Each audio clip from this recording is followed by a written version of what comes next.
Alrighty then.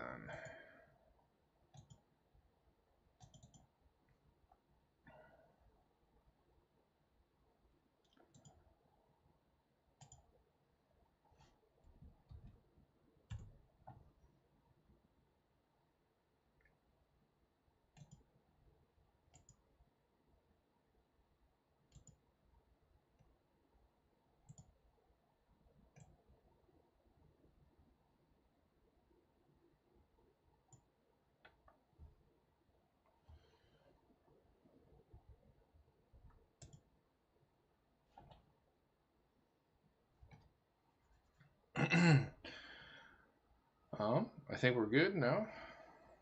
Welcome everybody. Let me actually do a check, just to be certain.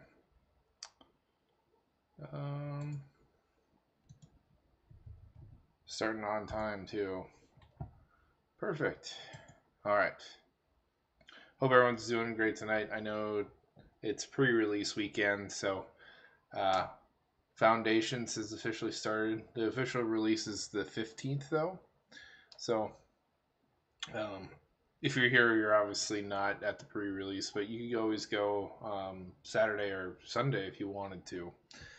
I particularly don't like limited events. Not much more anymore. It's just maybe I'm a bit of a control freak.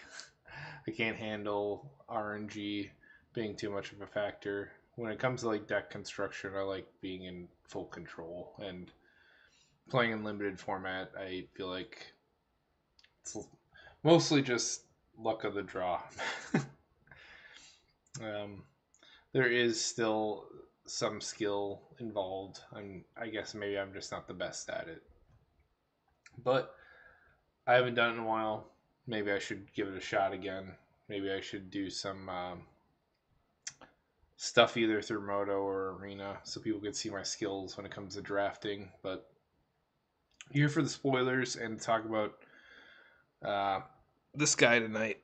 I think I'm going to do the spoilers first and Sergeant Jon Benton after, because I'm going to try and get on some spell table and play the deck, and you could actually see me physically handle actual cards I own. So get to show off a little bit of my collection too.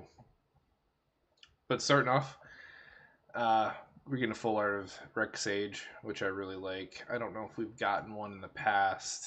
Kind of want to double check that.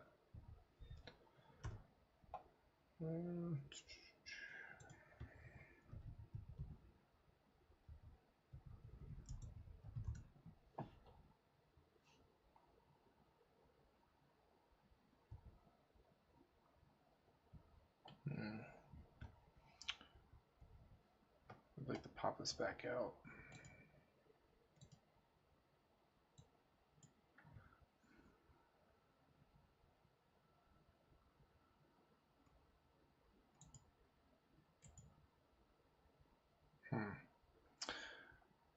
How do I get this to go away? That was, maybe it's Alt F9. Nope. Control? Nope. Well, unfortunately, I left my chat box in the way. I'm trying to remember how I could do it with keys, but I am not the best at memory, so I'm just gonna have to, maybe I have to close it and reopen it.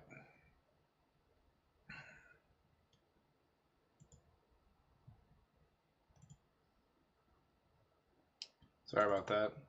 That's what I get for forgetting how to do things. We'll just leave it as like that. Leave the box so I could manipulate this a little bit more. Yeah, I guess not. I thought there's been at least one, but I'm not a fan of counting these as full arts. Like, all they're doing is taking the original art and stretching it horizontally. I think it's a lazy cop out, and I hate it. I'm not a big fan of that style, and I don't think they're full arts because it doesn't cover the whole thing. And I'm a sucker for full arts. I will pay top dollar for these any day of the week. Let me know if you guys like full arts too, but I just can't help myself. Hmm.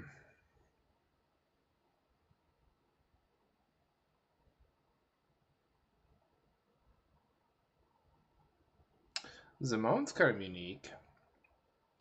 You at the beginning of combat, so um, lately they've been better about these triggers where they no longer say upkeep on them, and most people don't like upkeep triggers because you have to wait a full revolution of the table to get them.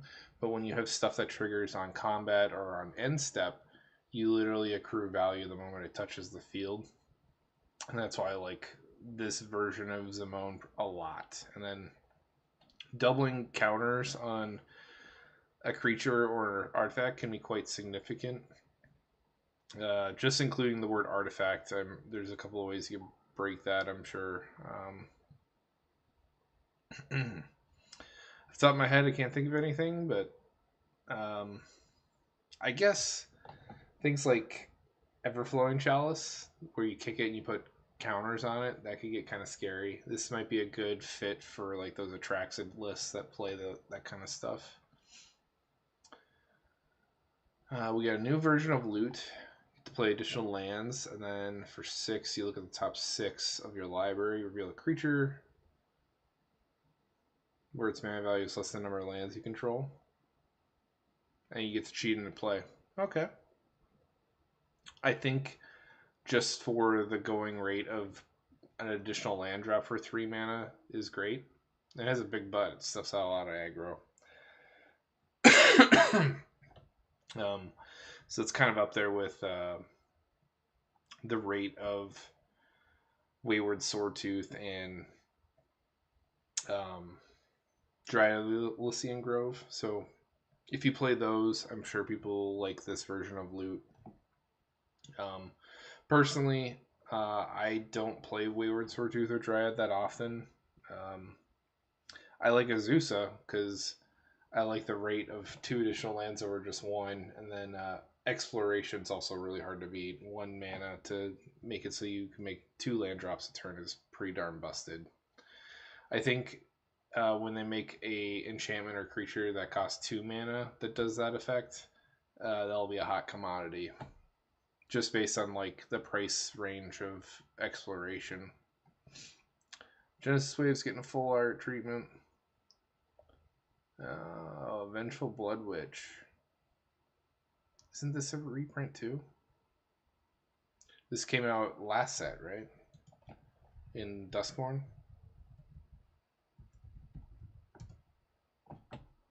No, this is new. Okay. I like full art aristocrat pieces. Who doesn't?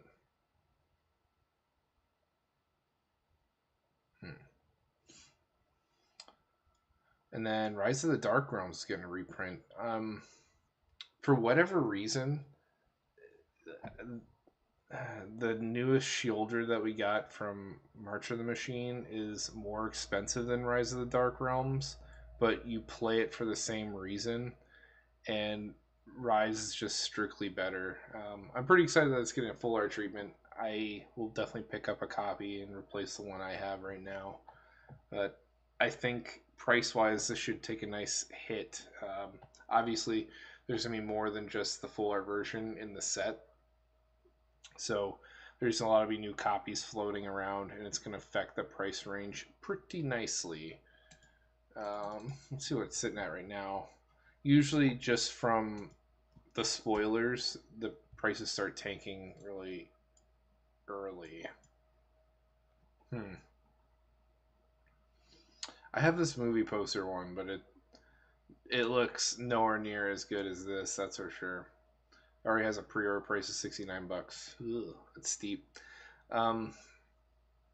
I highly don't recommend anybody pay pre-order prices for anything. I don't buy like physical cards until spoiler season of the next set starts. That's usually when you catch it at its dip. Most sets come out really expensive. When you're trying to buy on the secondary market, it trails off a month later. And then when the print run starts slowing down or completely stops, it will just gradually increase. So like you want to try and catch it on the downtrend or slightly uptrend from when it hits its bottom, and usually that occurs around a month. But looks excellent.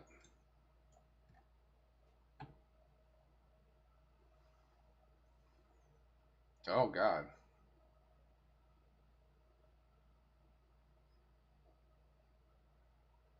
Blasphemous Edict's pretty sick. Like Blasphemous Act, it has cost reduction. Uh, Oddly though, Blasphemous Act was like a 1-for-1 ratio for cost reduction.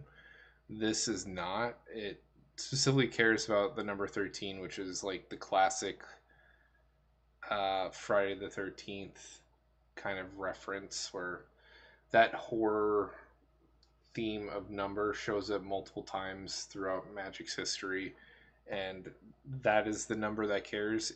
At least it doesn't have to be exact, which some of them do care about. It's 13 or more. You could pay the alternative cost of 1 and make everybody sack 13 creatures of their choice. That's quite potent. Sacrificing people's boards gets around indestructibility, um, which I've been kind of gravitating more towards when it comes to board wipes. So I'm going to probably be playing a lot of Blasphemous Edict in the near future.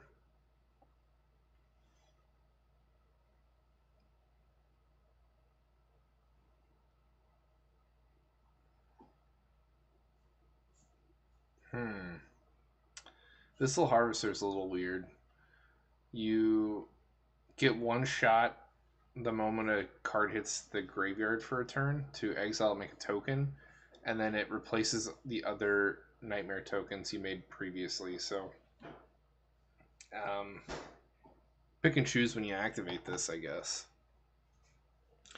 And you can't re-exile stuff, obviously. So it's literally a one-off, and I like these kind of like graveyard hate effects where you get some use out of it outside of just exiling it. I've been also gravitating towards like card density, and this has more density than people I think will give it credit for at first thought.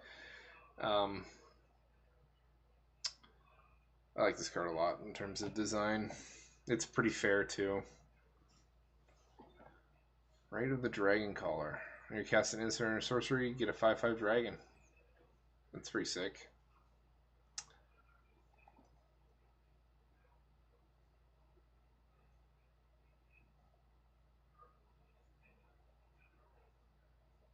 Hmm. Sky Knight Squire. Um, I built. I forget the Bard bird's name. Let me pull that up. But this knight would kind of fit that list really nicely. The goal in that list is to play a bunch of small bodies and then make copies of them. I can't believe it's been so long already. Make a lot of decks on here.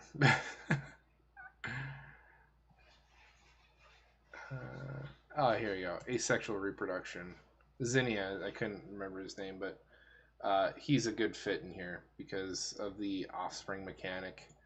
But the whole point of it is I play little rinky-dink creatures like this, expecting to add the additional cost of offspring. So with that in mind, I just think of the mana cost +2, and that's like the algebraic equation. I want small bodies that grow, so they become threats that my opponents have to deal with, and actually trade cards with tokens, or obviously trade down with very expensive CMC cards with not so expensive CMC cards. It can be very taxing as a player to deal with stuff like this. You think it doesn't mean much, but like uh, when this turns into a 10/10 with flying, you're just like, oh god, now it's going to kill me. But that's basically every creature in my Zinnia list has some way of being a threat on its own, and then you have to deal with two copies of you have to deal with two copies of them.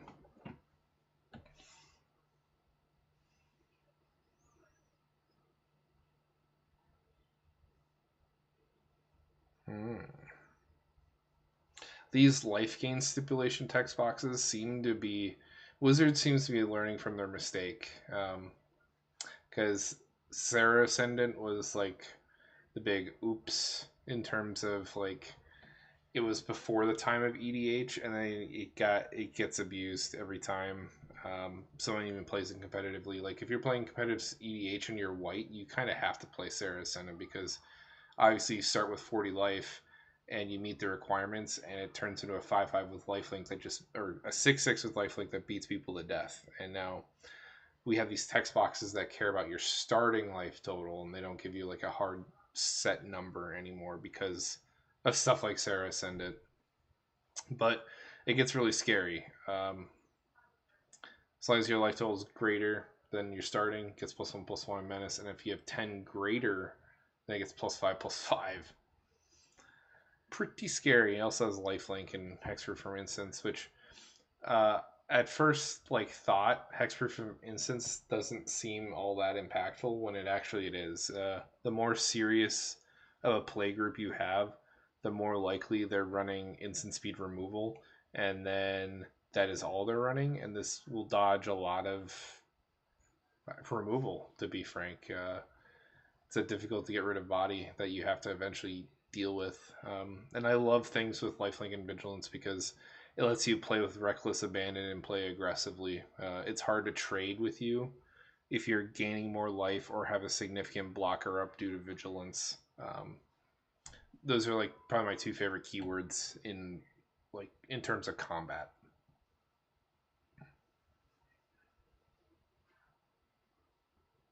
Oh, Lathrill's getting a reprint. That's pretty sick. Full art's awesome. Definitely want a piece of that.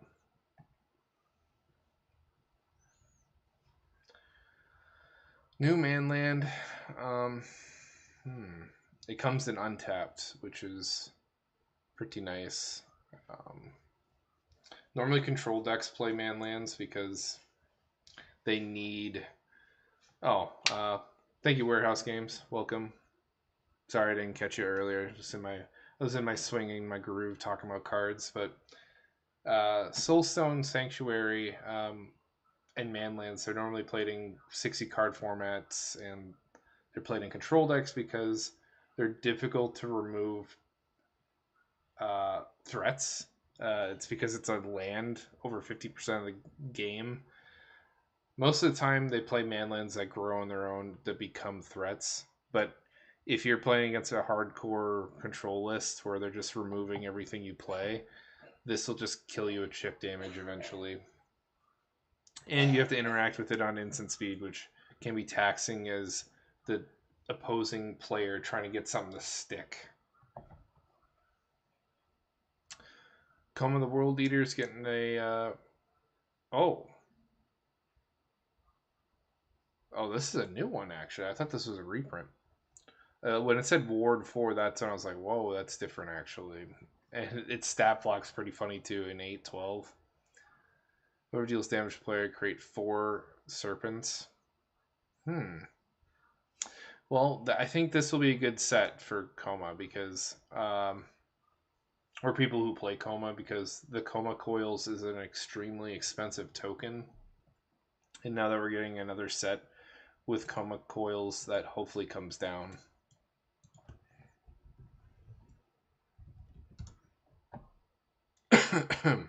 We don't have a price that shows up, but like, I think people were paying like over $5 a pop for these. Should take a nice dent with this release. It's not as strong as the previous one, that's for sure, but it's still pretty threatening. You just connect and then you make 9 more power. That's a significant bomb. Even in like EDH standards, I'd be like, oh god, now I have to deal with 17 power instead of just 8, and it gets progressively worse. And like you're in blue too, so like if you're playing extra combats, or not extra combats, extra turns kind of shenanigans, then I could see you just winning from that position anyways. From that scenario, I feel like this Coma would be better for extra turn decks than the other one, because the previous coma would trigger on everybody's upkeep. You go around the table and you'd have 4 new coils at your disposal.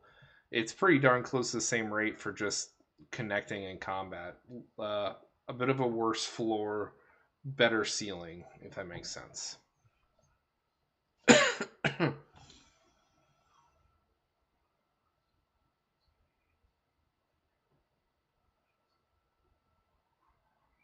Ooh, Spinner of Souls is really nice. It's like it brings a death trigger that acts just like the the enchantment where you sack something for green and you replace that creature with a new one. Evolutionary Leap, I think that's what it's called. And um, yeah, it's exactly like this, only it's a mana more, and you don't have to sink any mana into it. It's just a death trigger. Um, Definitely a really good card. I love Evolutionary Leap. If you're in like a heavy stompy deck with a lot of creatures, this is going to be your new jam. And it's got a pretty scary stat block to boot. 4/3 for 3 mana. That power creep. Making some new headway.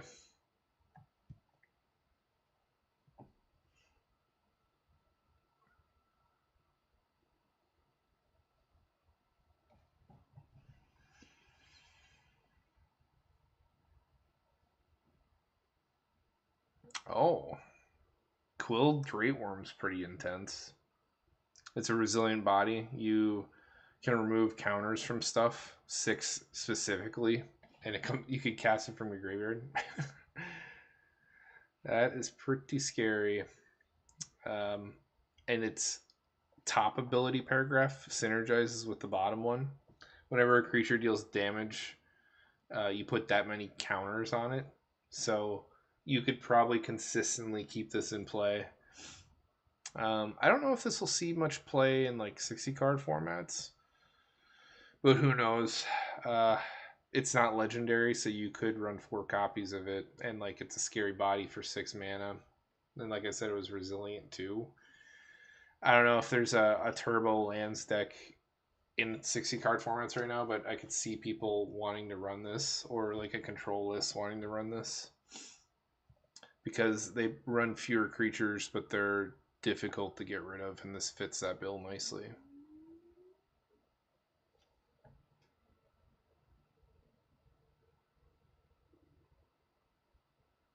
Hmm.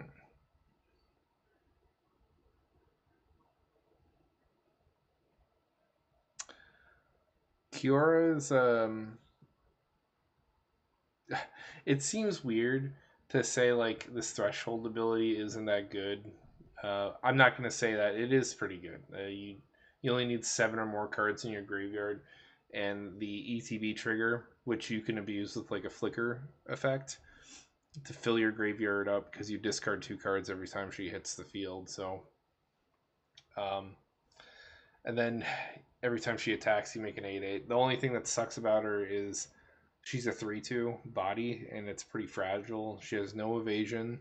That's like the crappy part about her. So if you play Merfolk, most Merfolk give like some kind of keyword that makes them highly evasive. I think she'd fit nicely in there. Or if you care about loading up your graveyard, she'd fit nicely in those decks. Um, I think you care more about the token that you're making in terms of like raw power and invoking fear.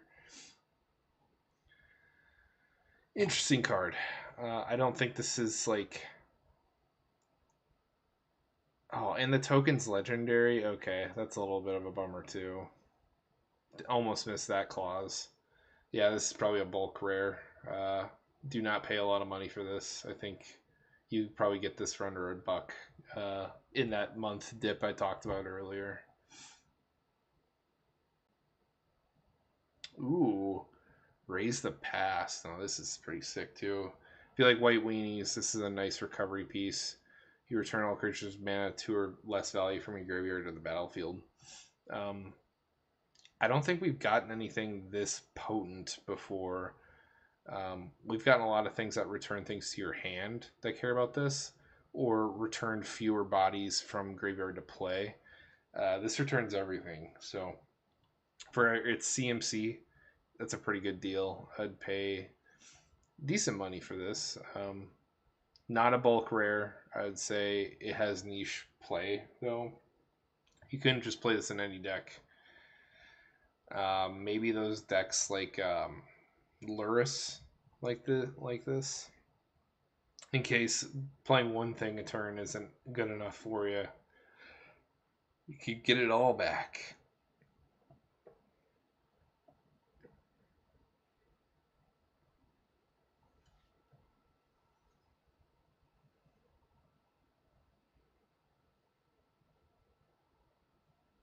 Hmm.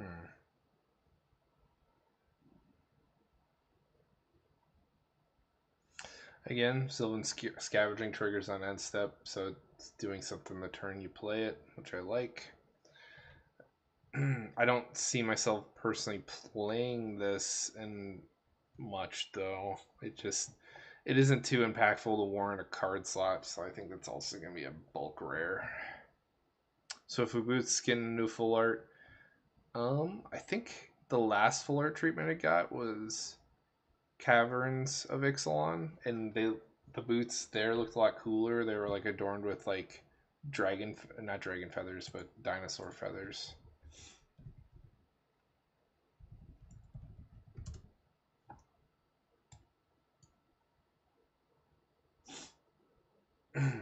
Oh my god, there's been so many printings of Swiftfoot boots.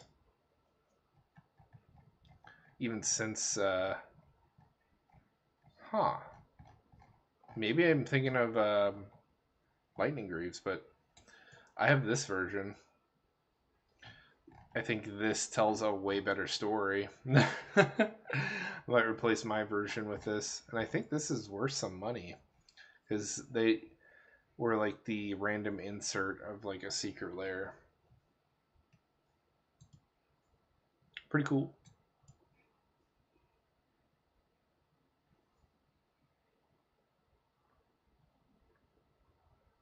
Hmm. If you play Voltron decks, you probably like Leyline Axe. You could cheat and play if it's in your opening hand, and then it has like two of the best keywords in like a Voltron strategy, and that's double strike and some kind of evasion, and then in this case it's trample.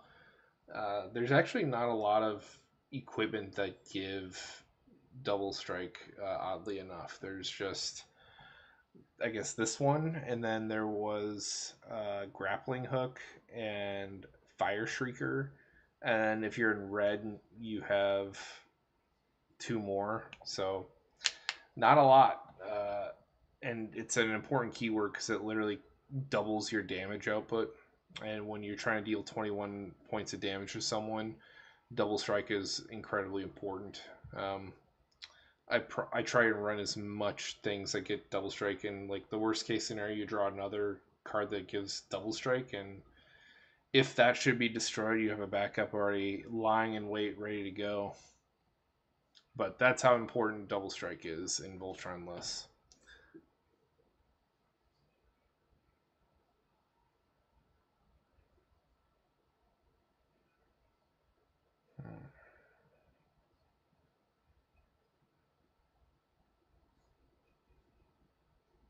Oh, Banner of Kinship's kind of unique.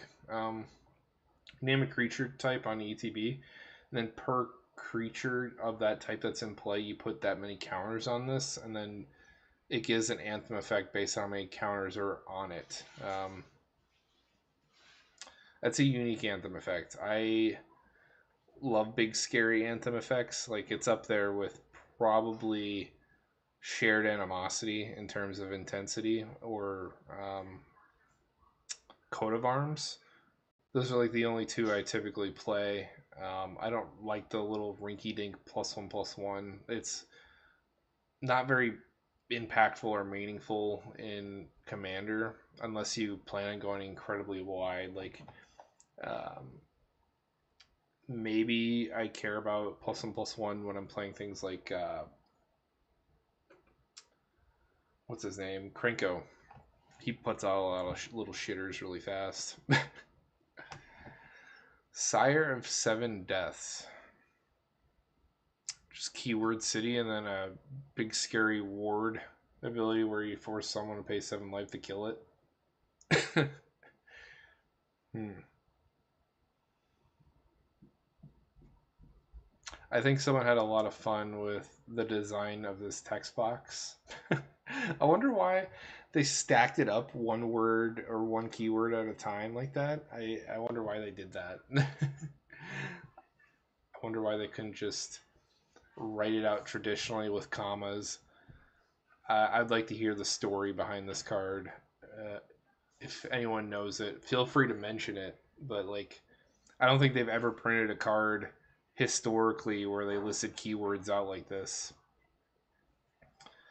Interesting style choice. But it looks like the War of the Worlds aliens.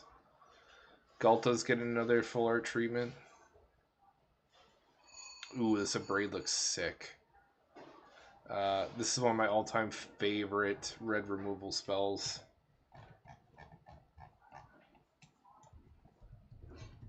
I pretty much play it in every red deck. I think I have this version. That tells a way cooler story. This looks hideous, and like I don't like this secret layer that much because the artist made every card look the same, and you can't really discern the difference, with the exception of the title and the text box. I really didn't like that one, but it's a sick Abrade. I want one.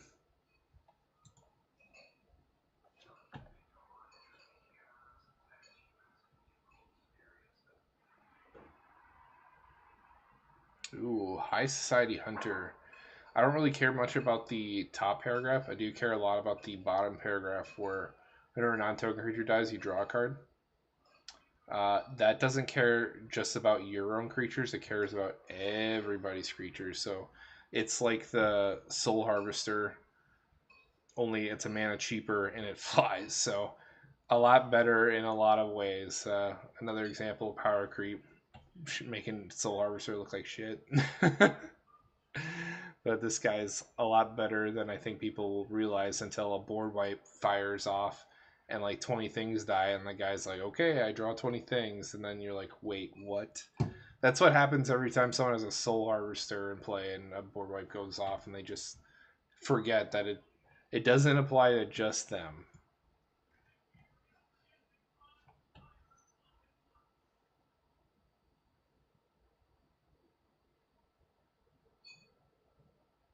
Hmm. It's kind of a, I don't know. I don't really care. This feels like a bulk rare, but it's factor fiction on a body that can't be countered, and you play it at sorcery speed. So it's like, yeah, who really cares? I feel like people don't have a lot of room in their slots for stuff like this. Like if you play Sphinx Tribal, then sure, but not just anybody's going out of their way to play this. It's very niche.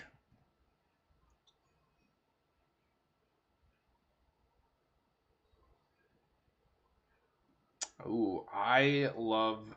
I saw this card earlier because I was designing um, Sergeant Jon Benton, and I really wanted equipment that have flash on them, and unfortunately, a lot of them haven't came out yet. They're actually coming out in this set, so this is one of the ones I was interested in playing because it auto equips, gives your dude indestructible and hexproof till end turn, and then gives it a stat block and flying on top of being auto equipped. It's a pretty sick equipment. So like, uh, you get to pump out extra damage, make your thing extra evasive, and you force someone to lose a card because obviously you could respond to a piece of removal and make it fizzle with this. Pretty darn good. The re-equip cost is expensive, but if you're playing an equipment list, you probably have like a dozen ways to cheat stuff onto your commander, which in my Jon Benton list, I do have a lot. You could reliably get around this expensive cost pretty consistently. hmm.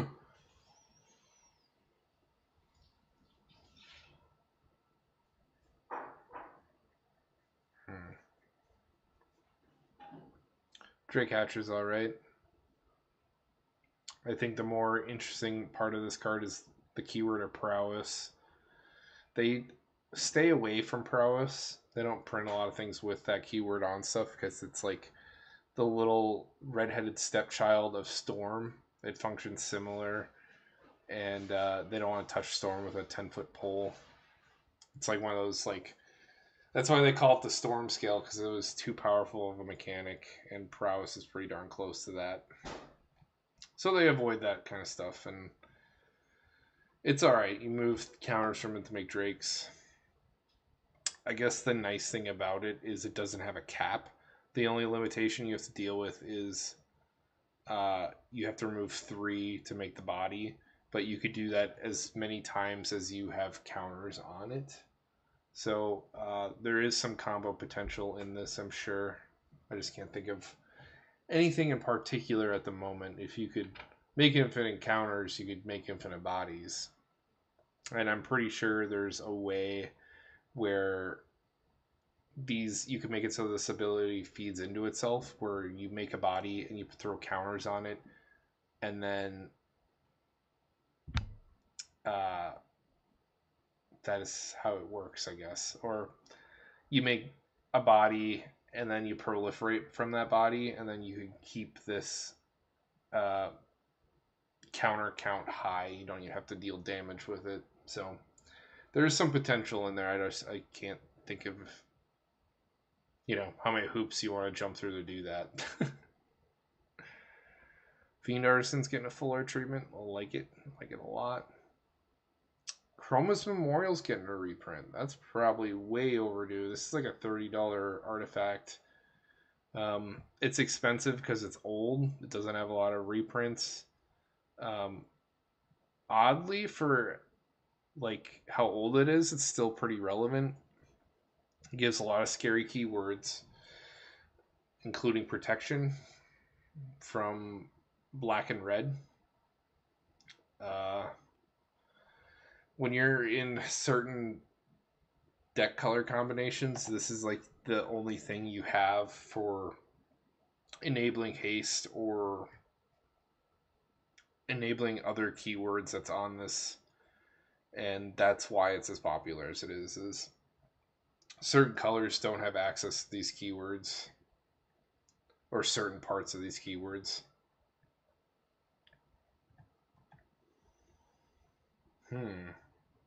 Interesting that we're getting a reprint of Bloom Tender as well. I think this is like $10, or is it $5 now?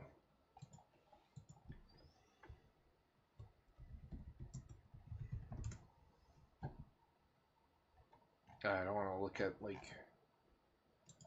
Hold on. I want to see price. No, it's still expensive as shit. $16. It's that expensive for a reason. Most decks that are running 3 or more colors will run this. Heck, even 2 color decks will run this because it's a 2 mana body that generates 2 mana. That's a pretty good rate. But that is why it's so expensive.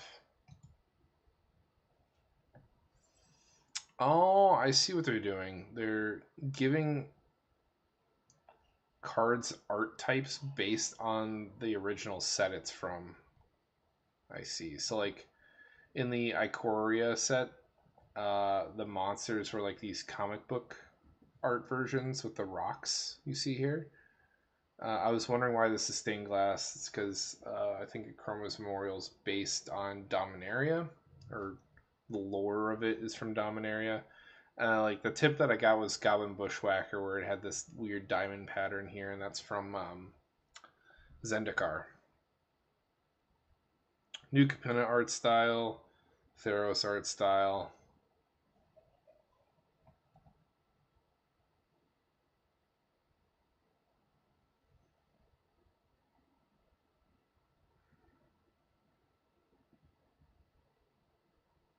Hmm. This is new. A new version of Alicia.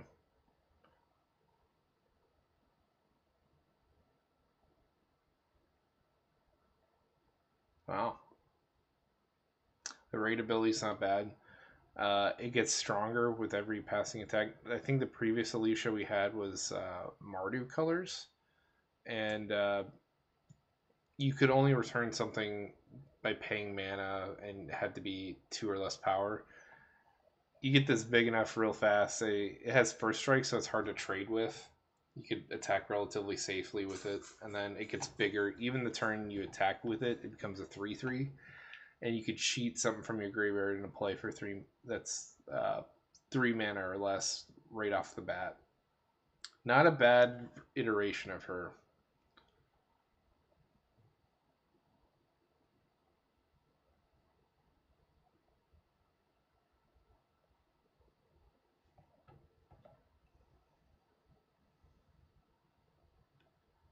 Hmm.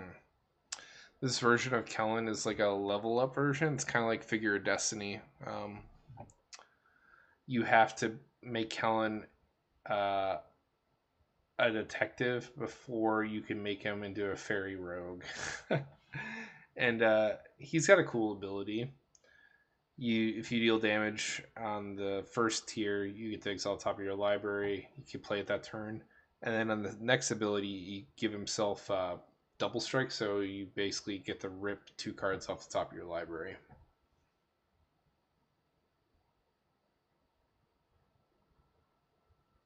Ooh, High Fairy Trickster. This is a new Flash enabler. It also has Flash, so I could see this being a pretty penny. You never have enough effects that give all your stuff Flash. I just wish it wasn't in blue. I wish we had a little bit more branching off into other color schemes, because blue already has plenty of tools to play at Flash speed. I don't think they need another one. I think it's more other colors so they could compete with blue that need this kind of effect. Offer You Can't Refuse is great. Getting a full art treatment.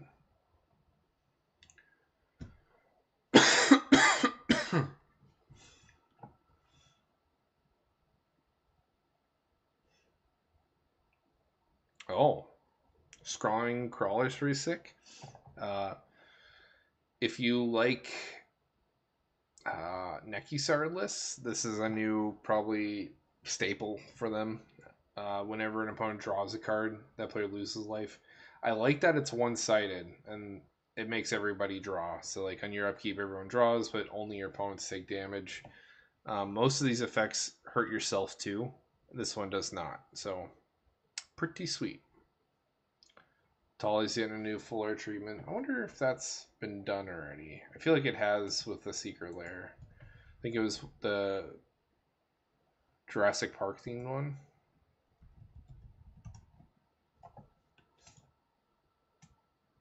But they put a weird art on it, which didn't make any damn sense. They gave it like the T-Rex art, right? Yeah.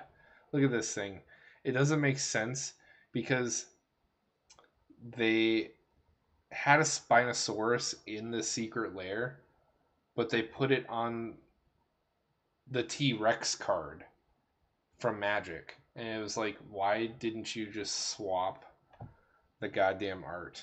And it didn't make a lot of sense. And like, I think every card from that Secret Lair didn't make sense in terms of the art they chose and the representation for Magic. It just like, they really pooped the bed on that one. So I'm looking forward to this version for sure.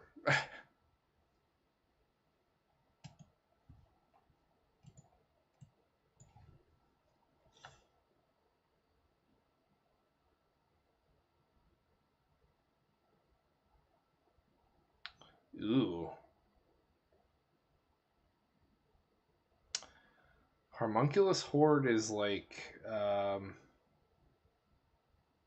another version of Scoot Swarm. Slightly bigger body, so you pay more mana more. But if you have a way of seeing 2 cards in everybody's turn, By the time it gets back to your turn, you'll have 2 times 2 times 2 times 2 homunculuses. So we'll do that math. So you get 2 on your turn, because say you draw 2 cards and you do it after you get this on the field. So 2 becomes 4 in the next opponent's turn, becomes 8 on the third player's turn, becomes 16 on the fourth player's turn. Pretty darn scary. It's got a better floor but a worse ceiling because Scoot Swarm you could make so many in one turn. This you're capped, but pretty scary, especially if you mutate onto this thing. That's another good mutate target. If you have a mutate deck, highly recommend you'd give this a shot. Well, Drotha's getting a fuller treatment? Huh. Was this art spoiled a long time ago? I feel like it was. I think the previous version...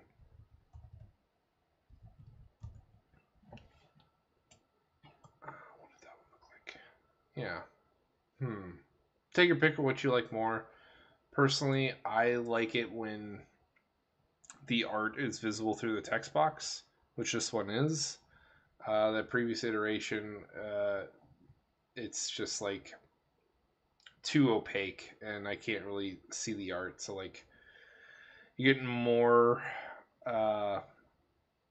visual effect from this, that's for sure. Pretty darn cool. I just feel like I've seen that art somewhere before, and it's weird that we're seeing it live now.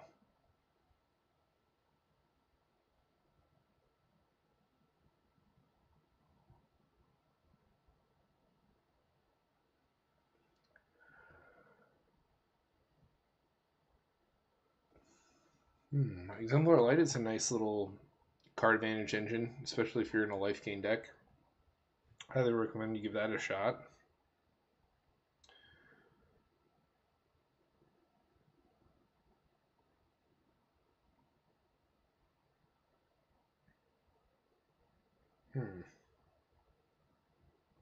It's okay.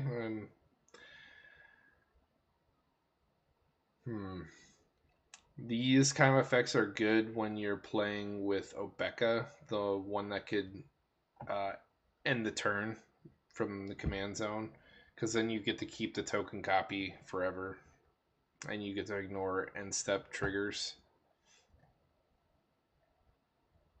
Doubling Seasons get a new full art. I got the egg one, so not in a rush to get the kitty cat one, but people love cats, so I personally hate cats. I think they're the worst pet known to man. I'm a dog guy. Progenitus looks sick. That's a sweet full art. I wonder. This almost kind of reminds me of the full arts from the Forgotten Realms. I don't know. The art style looks very eerily similar. Kind of reminds me of Tiamat's art a little bit. This is like the 7th or 8th version of Nimbus that we've gotten. The Wizards of the Coast loves this guy.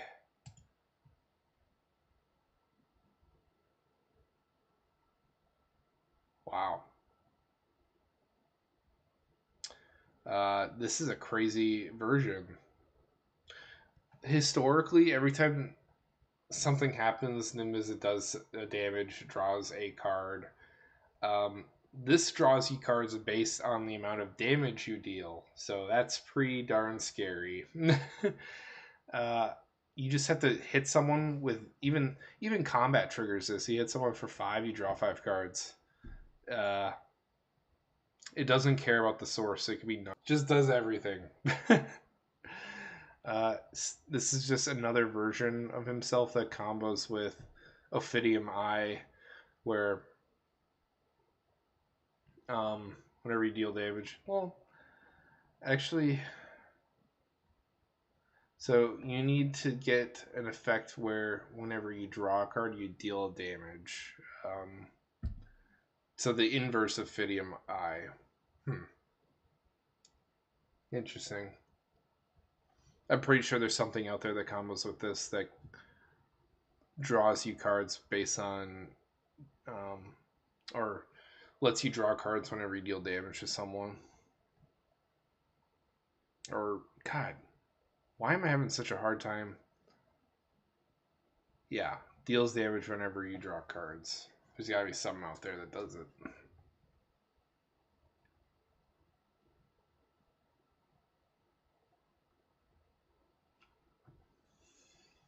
Oh.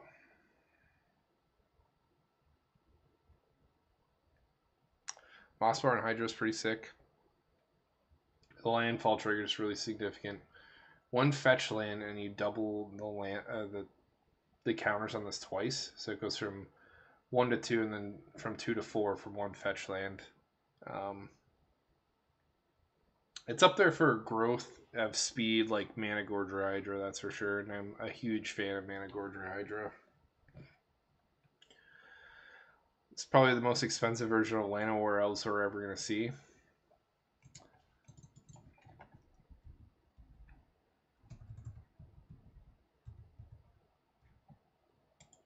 I don't know if he's gotten a floor treatment in the past either.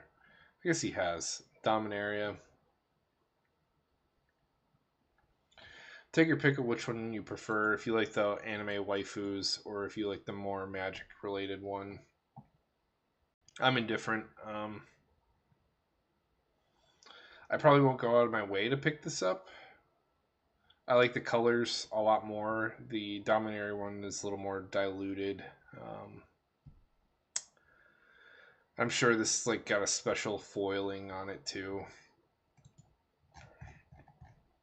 Yeah, it does. So like it's got this weird streaky foiling and it has little symbols on it of all the it has all the magic mana symbols on it, it looks like. So yeah, it's gonna be expensive. It's gonna be like those like 0.5% pull rates from the collector boxes or something like that.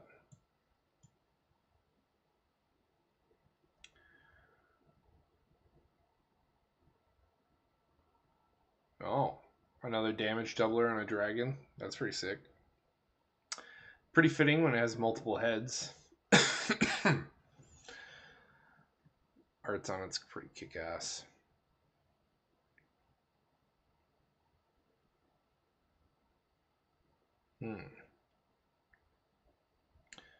Goblin puts out more goblins. What's more to ask for, right?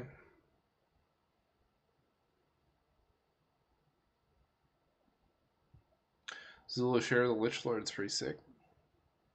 There's only one other like Lich Lord that lets you play other zombies from your graveyard. It's nice to have another copy, and I think that one is not legendary. This one is, so you can play from the command zone. Not bad. I don't know if it. Yeah, you should. You should pay the one for that.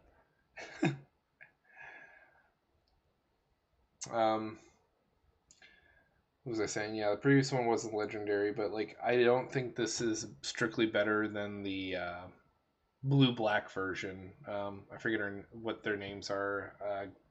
Gisa and Geralf lets you play zombies from your graveyard too.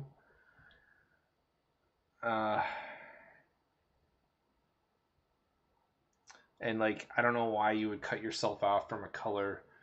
I guess the plus side with this is it's 2 mana cheaper than Gisa and Geralf. It's kind of like a give and take what you prefer. You want a cheaper lord that does that, or do you want an additional color and pay more mana for it? It's up to you.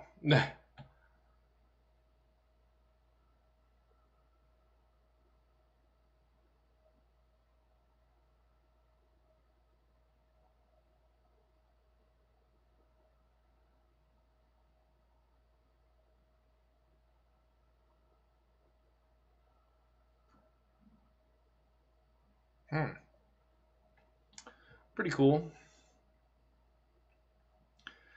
I would have liked Tiny Bones more if he didn't have this tap symbol on here, because then you would build a big mana black deck and use them as a mana sink and make everyone discard their hands and steal all their stuff. Kind of sucks that it only affects one person, but there's other ways to make people discard, and that's the key word on this. You just have to make people discard stuff, and then you have access to their cards all game long. It's a theft deck. Pretty cool.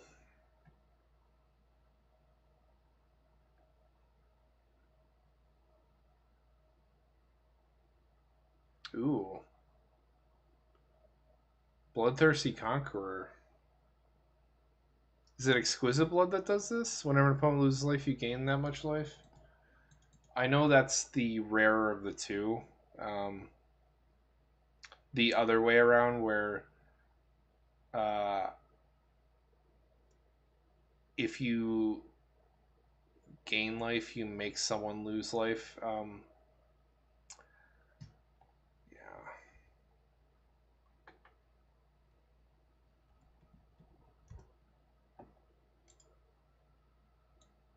yeah. This is the other version. Exquisite Blood's like $30, so I'm pretty sure Bloodthirsty Conqueror is probably going to settle around the same amount. And the reason why it's so expensive is um, you can generate an insane amount of triggers from this effect. When I played life gain decks that care about the triggers you get, um, things like this are super OP. People lose life left and right for a numerous amount of reasons. It could be their own effects, it could be combat. Doesn't matter what it is, but you just siphon that damage loss to your own life total, and you can get an insane amount of triggers with it. Things that this combos with is stuff that cares about life gain. We already saw the angel from earlier. That would pair up nicely with this.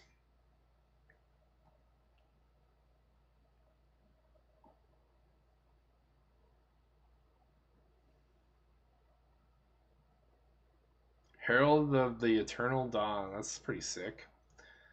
Uh, for 7 mana, you get like an inverse version of Abyssal Gatekeeper. You can't lose the game and your opponents can't win the game. I like that as flash too, so you could do a pretty nice gotcha.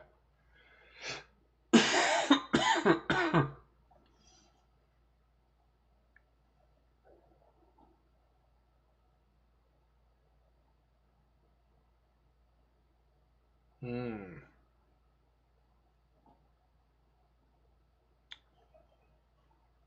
Kaido Cunning Infiltrator is pretty nice. Anytime you get a planeswalker that has an alternative way of getting loyalty on it, it's always super good because it could accelerate itself to the ultimate ability faster. And its -9 ability is pretty significant. Whenever anybody casts anything, you make a 2/1 ninja. Uh, things that trigger when anybody casts anything are rare, and they're rare because they're super busted. uh, so really sweet dude. His -9 is probably a win condition.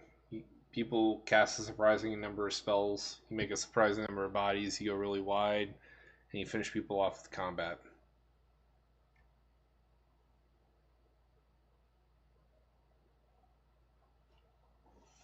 Day of Judgment's getting a reprint.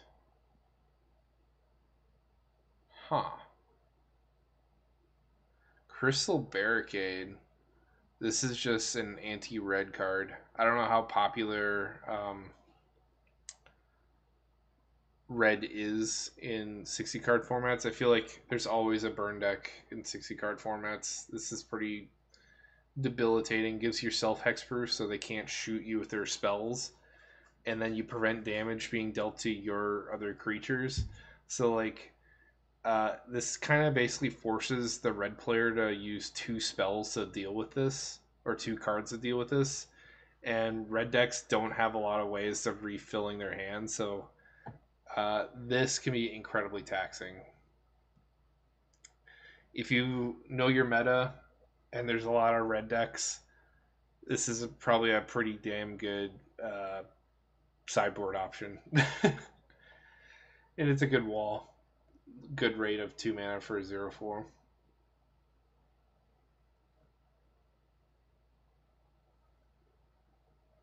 Hmm. I like a lore that pumps out stuff for you to pump. That's whatever Erbo does. Whenever it or you play another cat, you make a cat token, and then that cat gets +1/+1 from himself. Very self-feeding machine. Primates come back. Okay, so this is another example of something that would combo really well with Bloodthirsty Conqueror or Exquisite Blood is you create a lot of separate little instances of life gain, and then these things grow out of control really fast.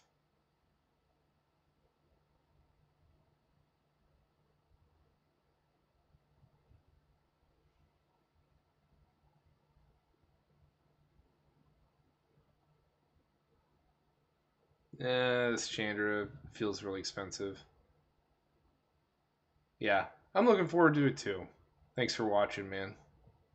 I'm gonna play some tonight, get like a little bit of a practice run in, test out the setup because I've never played Spell Table and streamed at the same time. So I'm gonna give it a shot. Test run tonight. um, yeah, well, Chandra, this is probably not it. This feels like a bulk mythic to me. Uh, all the abilities are they're okay, but like the CMC is just too much. Personally, if I was paying that much for a card, I typically am breaking someone's back with that in Commander, and this doesn't do that. It ain't worth the juice or the squeeze. Oh. Temporal Manipulation's going to reprint, so is Omniscience. Oh, Anthem of the Champions? That's a new anthem for 2 mana. I like the rate. That's like my new uh, 2 mana investment. You get this effect, and then for every 2 mana beyond it, I expect it to give additional bonuses. So this is right where I like to see anthems.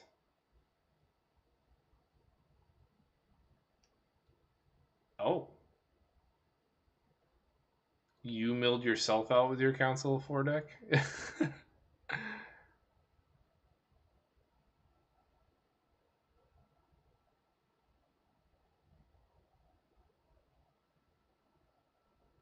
Hmm. Interesting. 9 Lives Familiar. This feels like a really nice aristocrat piece. You basically kill it 9 times, get 9 death triggers. Whatever that may be. It's probably backbreaking, whatever it is. There's usually a lot of death triggers in those lists. Yeah, the Gigantosaurus. It's a reprint. He ain't new, but he's pretty sick. I don't mind Gigantosaurus not having a text box because I think he's a vanilla creature. I don't even think he has trample.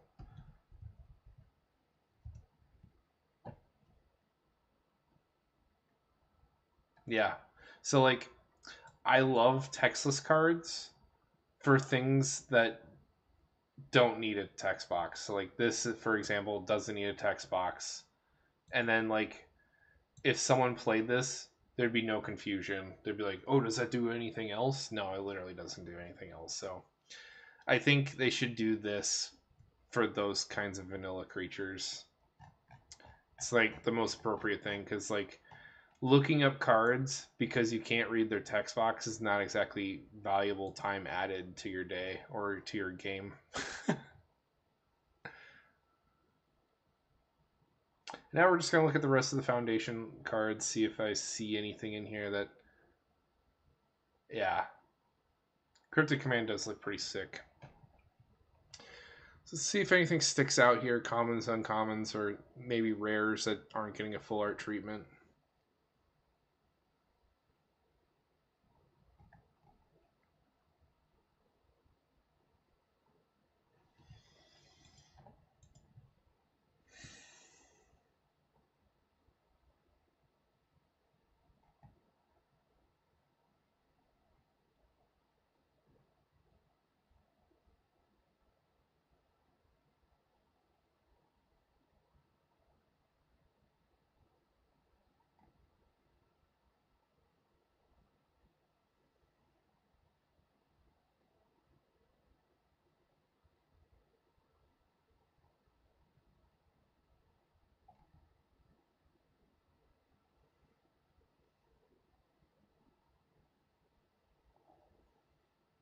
Hmm.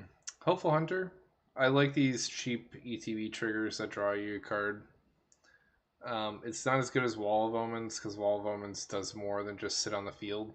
Like if you're playing a Flicker deck, my biggest gripe about Flicker decks on creatures is they all have really lousy stat blocks, and this is like something that you're gonna be like constantly wondering in your mind when you want to cash in and just chump block with it. But you're always gonna be like, I'm willing to take more damage so I could flicker this for more cards. Um, some snippet that I've always had in the back of my mind about Flicker decks because I personally love playing them. I just hate that a lot of creatures in Flicker decks have really crappy stat blocks.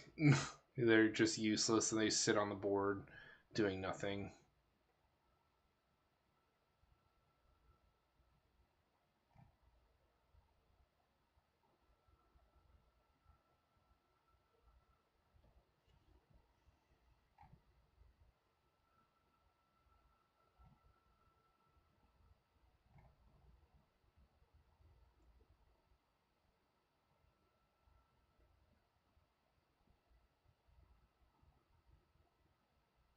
Hmm. Valkyrie Skull's got some combo potential. Or a non-token, non-angel dies, you return to the battlefield, and then it comes in with a counter on it and becomes an angel with flying. Um, if you do something, oh, hmm,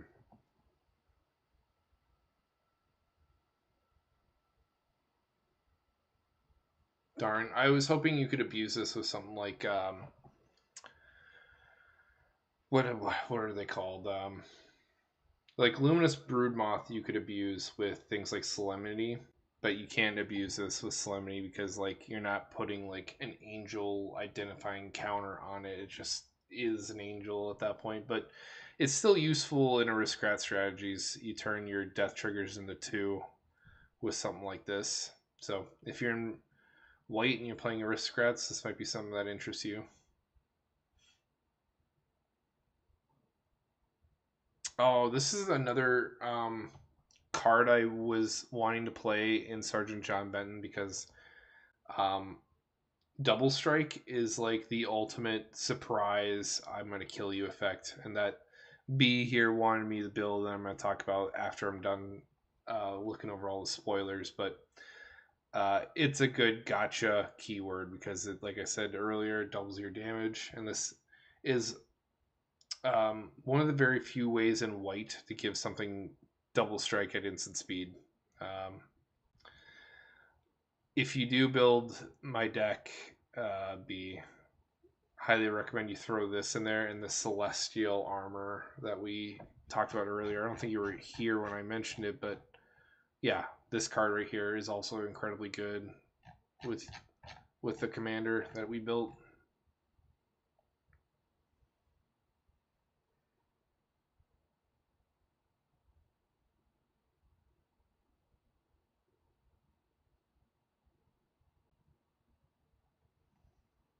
Hmm. Archmage Ruins ain't bad.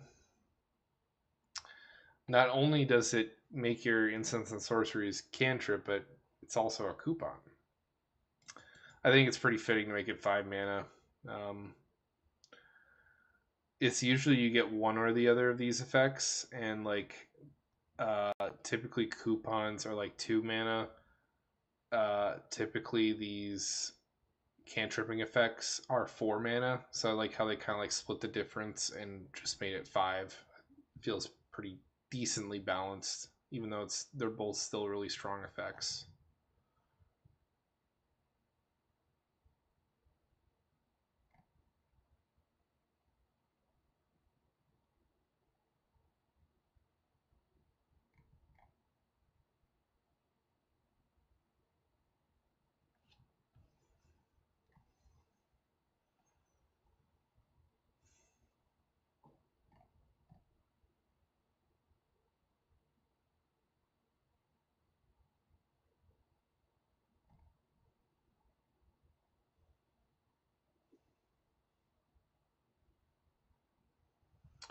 Ooh, Lunar Insight seems pretty fun. I think you have a really good rate here for 3 mana. My desired rate for drawing cards is you invest 1 mana per card. You only need 3 permanent varieties in play with different values for you to meet that requirement. And if you got more, you draw even more cards.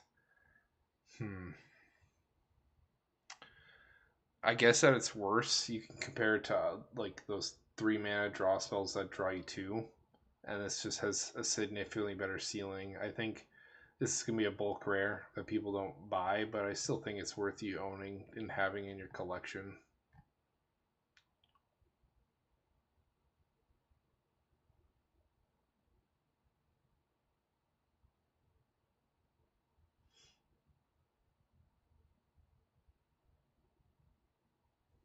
Hmm. Thanks for Forgotten Lore ain't bad. I like that it has flash. You can do a combat trick, stuff people out. And in case you don't know the new combat rules that are rolling out, um, are they doing that on pre-release? I'm not sure. I imagine they are, since they're gonna do the combat rules changes on the 15th. If you don't know what those are, I have a simple way of explaining it to you. They're basically removing the step where your opponent um, your opponent chooses blockers, and then they're removing the step where you, as the attacker, order which ones die. You go straight to damage. So like once you pass priority from the defender, that is your last chance to do a combat trick. After that, it's too late. So, and the attacker does not need to disclose how they're going to kill your creatures. So, from a defensive position and playing combat tricks, it's pretty awful because the attacker can elect to just kill the other creature, and there's nothing you as the defender could do about it. So, um, they're really kind of like sticking it to you from the defensive position, which I don't know why they're doing that personally. I don't get it. Like, if you're playing defensively, it's for a reason, and that's because you're losing. So, like, I don't know why they're making it harder for them when they're already in a bad position. I guess they want faster games because that'll definitely accelerate stuff. Usually in tournaments or uh, what have you, there's a timer in the non-final rounds. In the finals or the top 8, there is no timer. You could be there playing all day, but um, the rule change with combat might save a little bit of time in terms of having games end in draws, but I don't know. I might be giving that too much credit. I think people will still draw plenty because people have analysis paralysis in this game.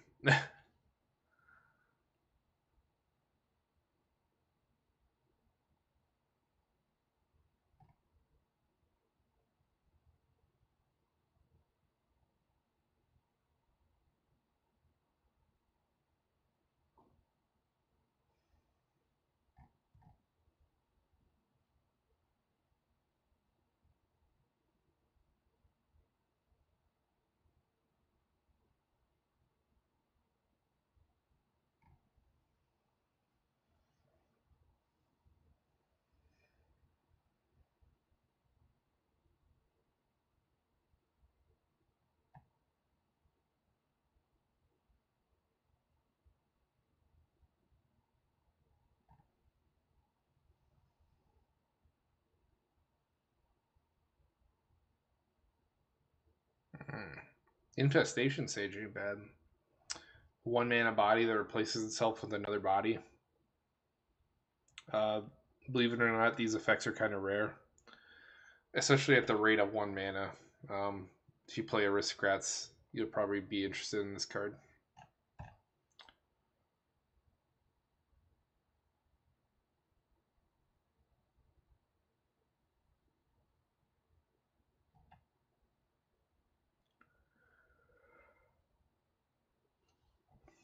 Whoa. Revenge of the Rats is pretty scary. In the right list, you could make a lot of rats.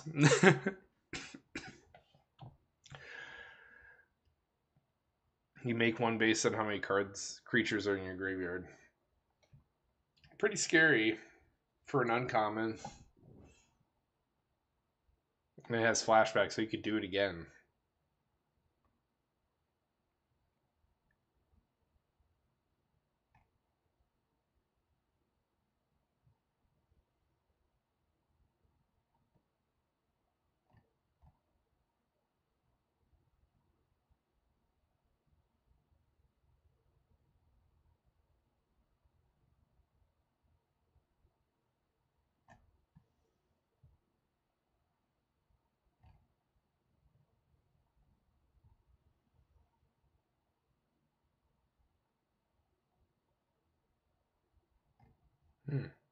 Bolt Wave's kind of worth talking about. We have another Lava Spike. Lava Spike is played because it's 1 mana, deal 3 damage to an opponent. Oddly enough, this does 3 damage to each opponent, so like it's more worded for commander, but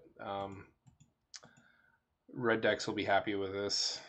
They'll make room for these effects all day long.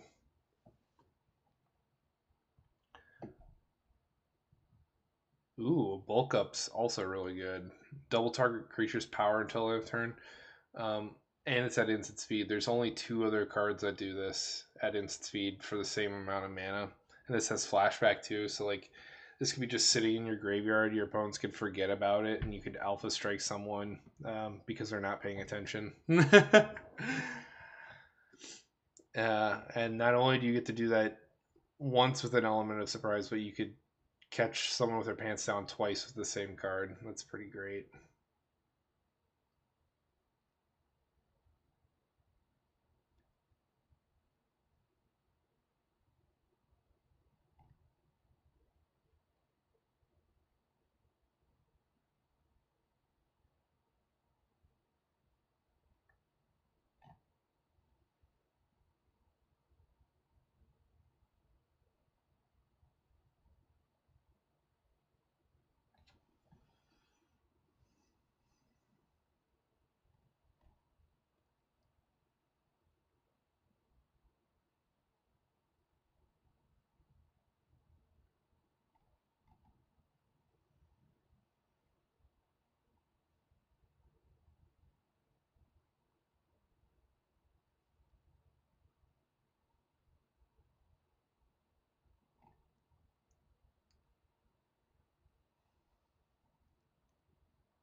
Not much in green that impressed me. Red was actually surprising in terms of commons and uncommons.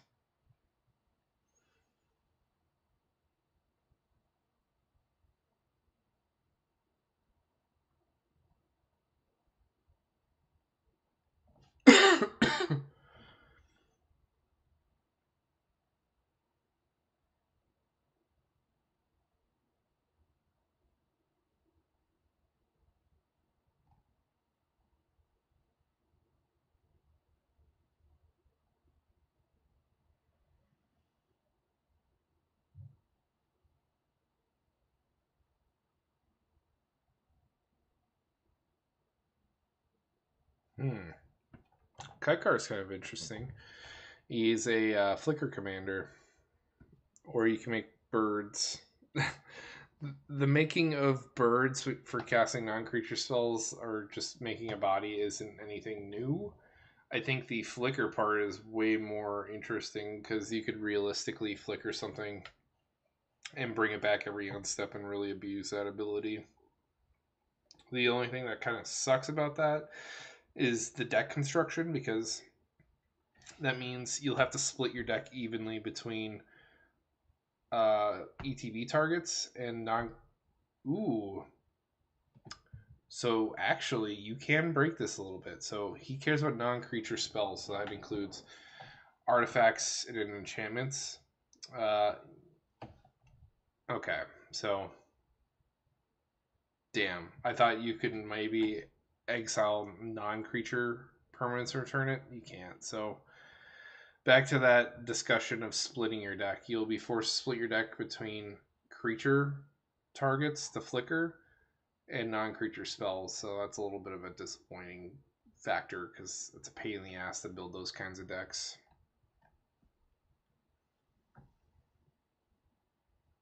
Probably a bulk rare, if I was being honest.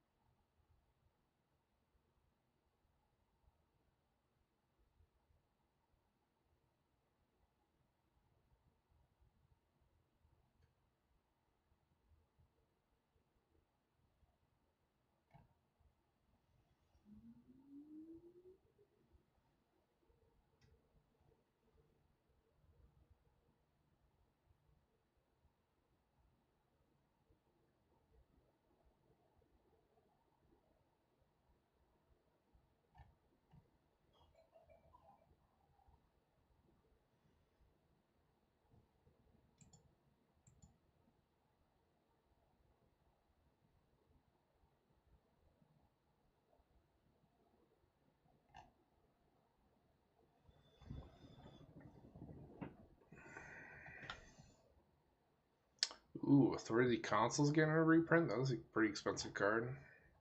Probably way overdue. Giada's getting reprinted. I don't know if anyone asked for that. Feels a little weird. Guess there's an Angels sub theme somewhere in here.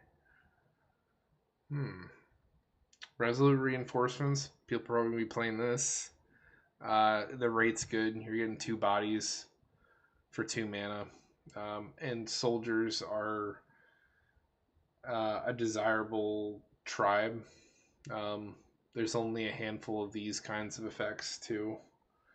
Believe it or not, but as someone that's been playing for a decade, I could tell you there's not a lot of them, and people will be playing this because they care about having a high creature count of a given type.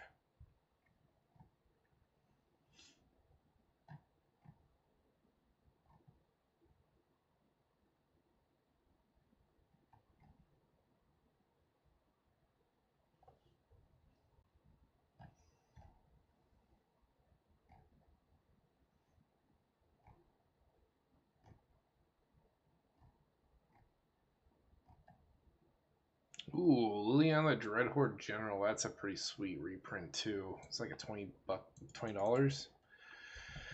Might be more, but again, she is liked for her passive, where you just draw cards. Unfortunately, it's not when anything dies. It's only your own in this case, and she's getting a full art treatment too. Ooh, that is pretty sick. I don't know if you can see it. My head's probably blocking it. Hold on.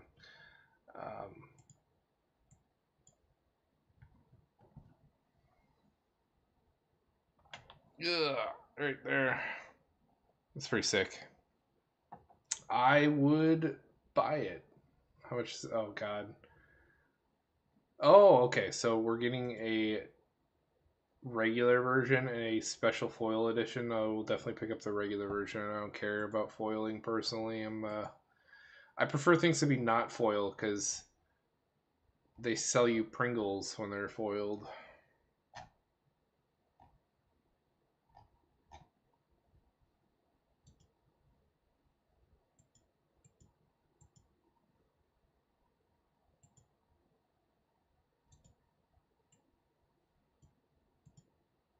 Oh, lost my chat box.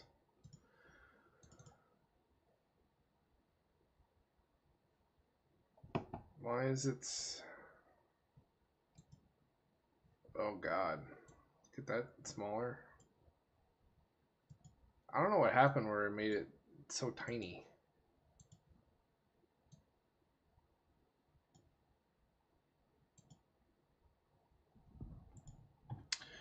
Okay.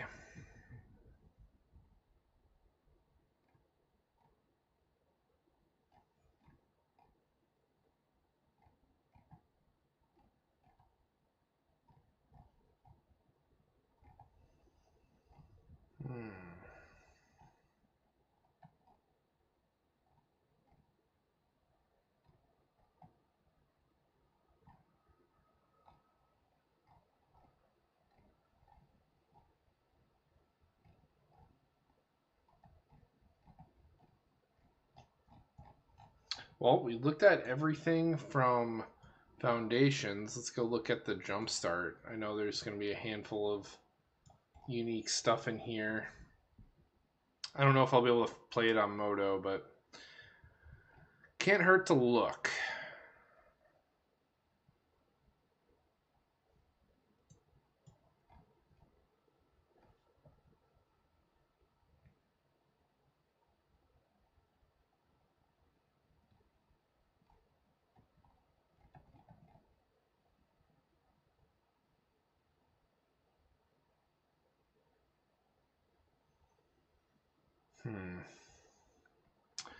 I really hate the concept of jumpstart. I think it's for new players, but like for everyone else who's not a new player, I think a lot of us don't care about it.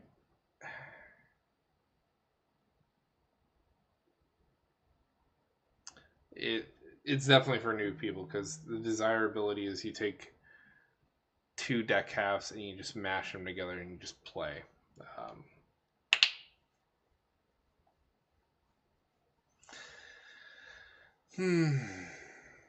Wriggling Grub's actually pretty good. On death, you make 2 insects.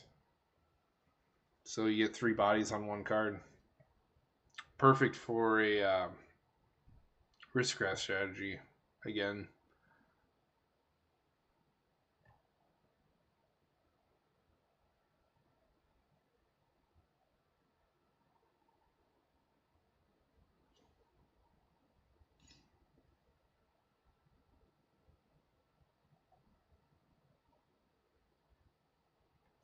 Mazar ain't bad. On attack, you can remove a feed counter. Oh, it has. Never mind. Has to be 3, but whenever you gain life, you put a feeding counter on it. So it is possible you go around at the table, get 3 counters on this, remove 3, and see 3 cards. I think that's a realistic expectation when you're playing a life gain deck. Drop my phone.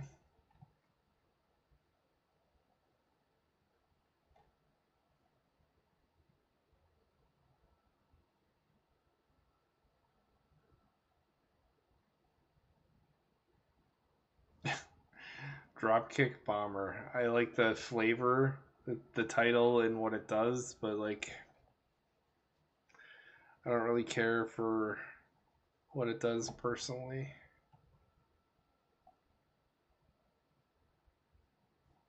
Ooh, Averna the Chaos Bloom. This is actually really good. Um, as you cascade and you're like ripping cards off the top, you could put a land that's exiled from those cards in the battlefield tapped. What's significant about this is you get a choice of the land. So like you go through like 30 cards, just an example, until you hit the thing that you're about to cheat and play with the cascade. From those 30 cards, you get to pick that land, and that could be quite significant. Yeah, that is a significant trigger, especially if you're playing a lands deck where you're playing with things like Field of the Dead or Strip Mine. Uh, this is a significant trigger. Not only do you have a cascade list, but you now have a cascade list that cares about lands, and that's kind of a unique take on two archetypes, and you're jamming them together. Really cool commander. Reprint of Kodama. This is like a $20 card. Way overdue. Reprint.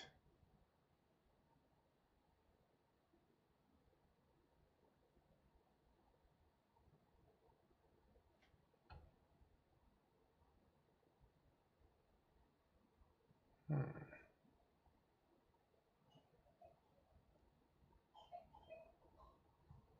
Is Rionia a reprint? Or is this a new one? Rionia.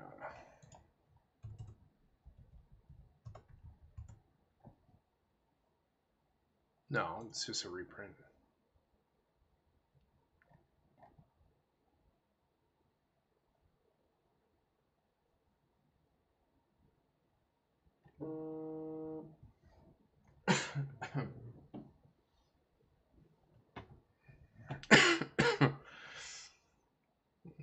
Adeline's a good reprint. It's like a $20 card. 15. I'm not sure.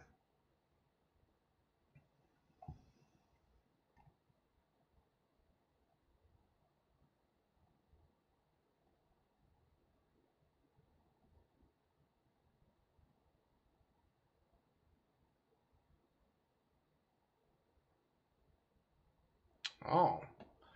Fumulus the Infestation's pretty cool. Whenever a player sacks a non-token creature, you make a 1/1 insect.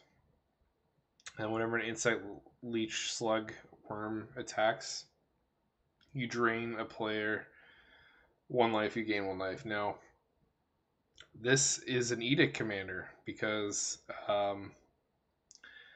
you play an edict effect, you make everybody sacrifice a thing, you make 4 bodies.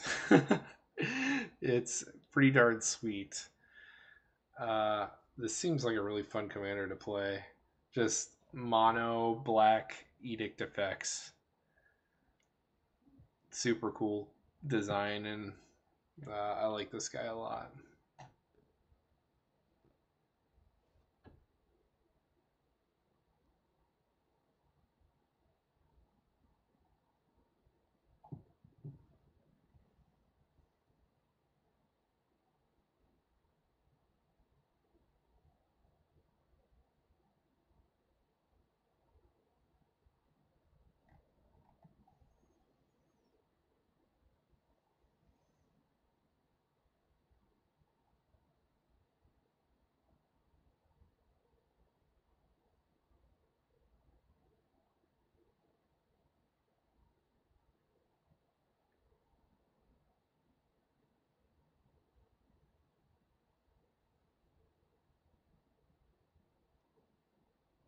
Hmm. Dionysus the Elvish Archer is kind of sick. Elves have an ability for whenever they become tapped, you untap them and put a +1/+1 counter on them. So most elves are mana dorks. You could pump them up and generate an insane amount of mana. Pretty sick.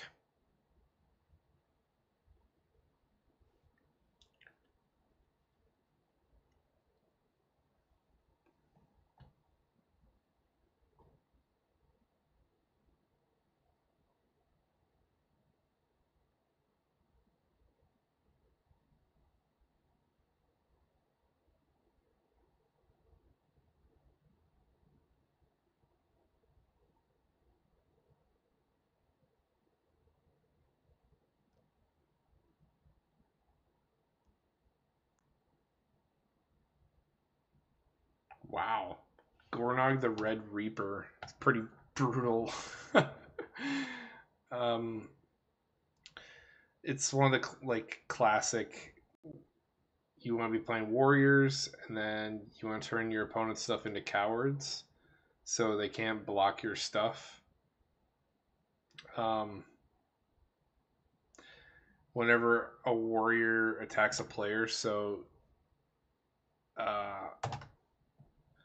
you get to put a coward counter on something, and if you attack a warrior for each opponent, that means you make one thing of each of theirs a coward, and then his bottom paragraph is warriors get plus X plus O, where X is the number of cowards all your opponents control. So you can make, at least in one attack, your stuff is getting plus 3 plus O, and it gets compoundingly worse as the game goes on.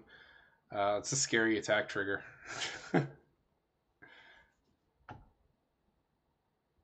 Mm. And what's interesting is it's not a counter, actually, the coward thing. It's just permanently a coward. So even if Garnog dies, they're still cowards. Pretty brutal.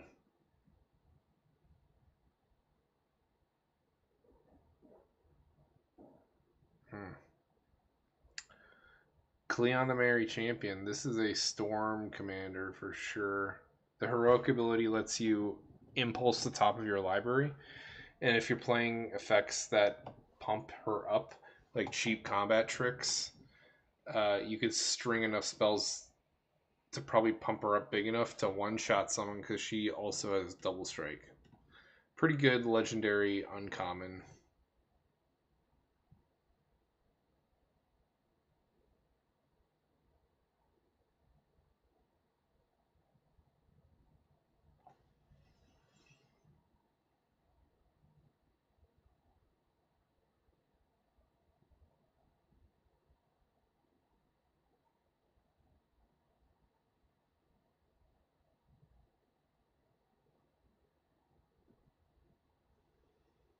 Hmm.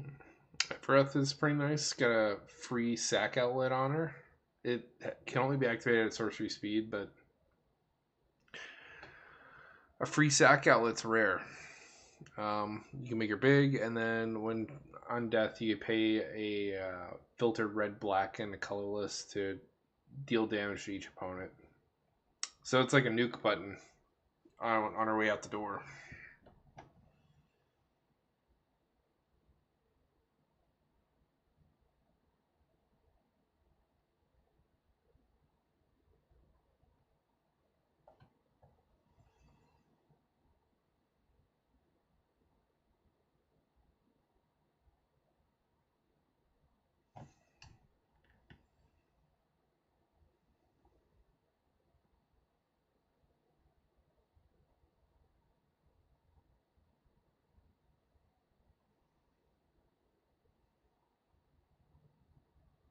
Yeah, sure.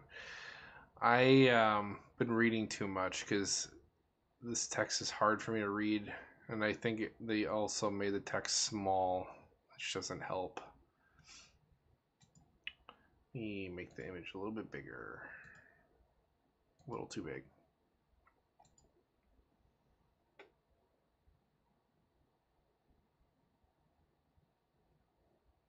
Oh. So Rev is Rev the Tive Extractor is a theft commander. Whenever you deal damage to a player with a creature, you look at the top card of their library and you make a treasure token. So the max you can make is see 3 cards, make 3 treasure tokens. And then you could cast a spell from that card you ripped off the top.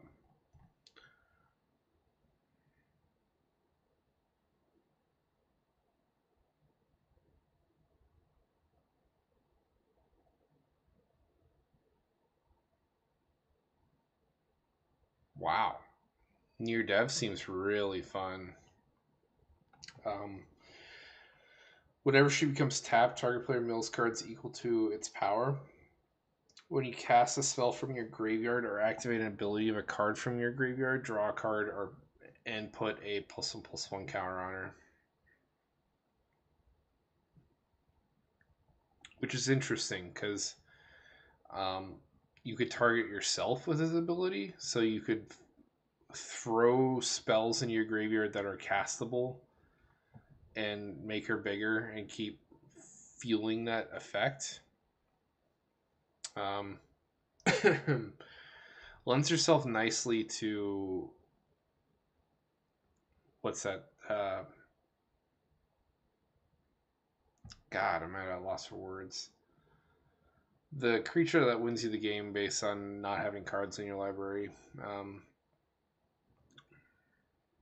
Man, there's a couple of them that do it, but they lend themselves nicely to the strategy if you target yourself. And milling yourself is a lot fewer than milling 300 cards from your opponents. Just keep that in mind when you're thinking about the design of this. But I think the best target is yourself.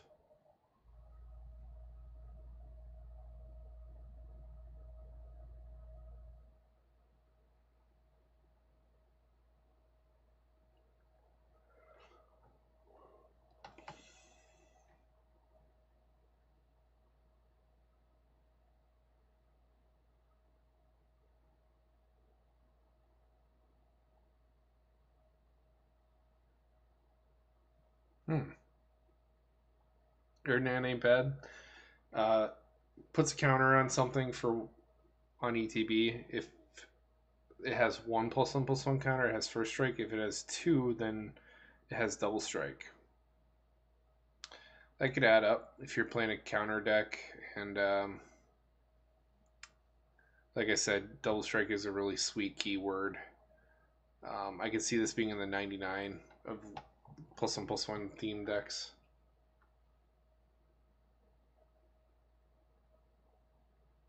Hmm. Puljamar Illusionist is a tribal commander. On ETB, you name a creature type and you draw for the number of creatures. That's pretty sick. Put that in any deck that's tribal and has blue in it. You know, probably do some work for you.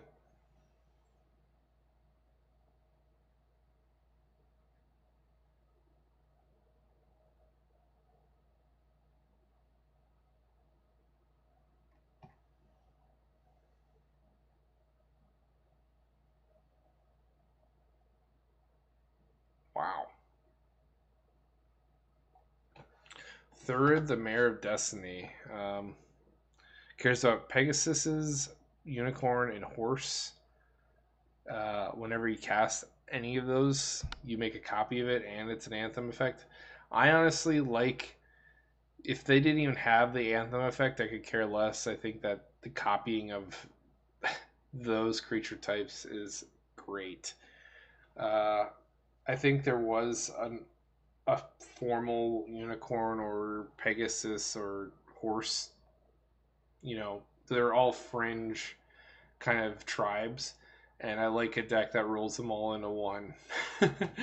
And now this becomes a lot less fringe.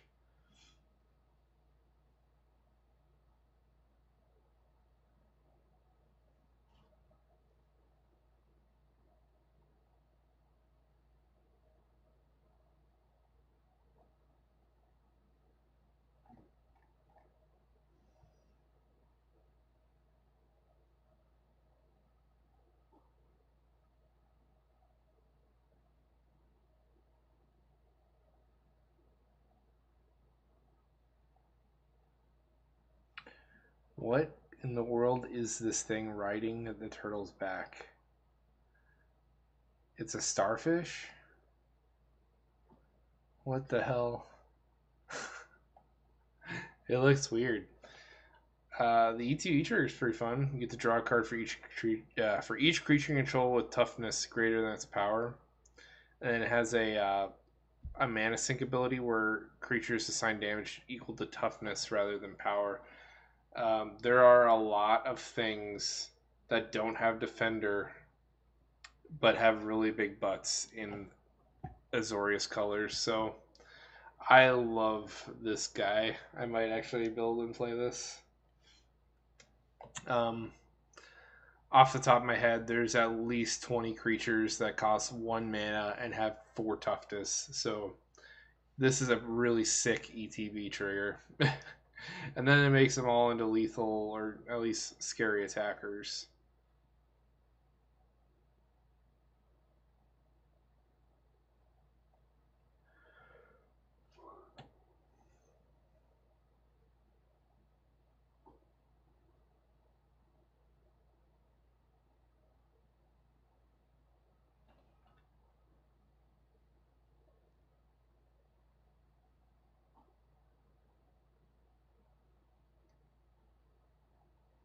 Hmm. Gorex is kind of weird. I don't like that the return from exile clause is random. But then again, people don't just play anything for no reason. If you're making card selections for creatures, it's because they function in your deck really well and they're threatening in some capacity.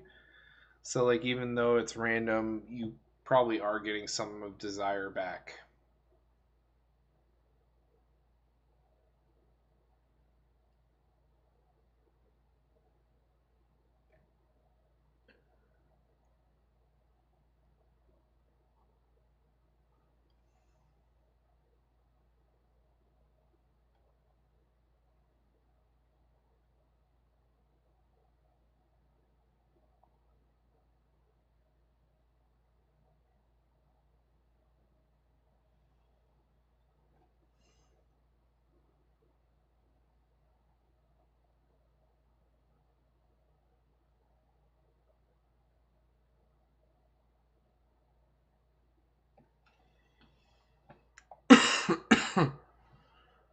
Huh.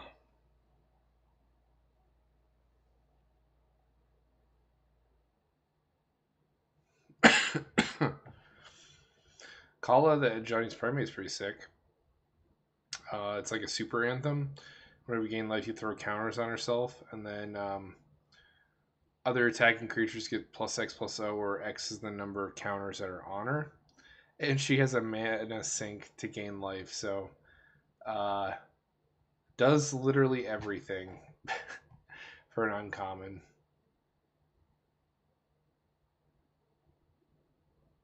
Villas Broker Blood's getting a reprint. That was pretty expensive.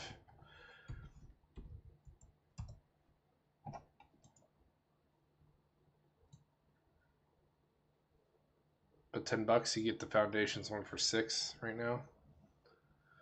Just wait, and it'll be a little bit cheaper.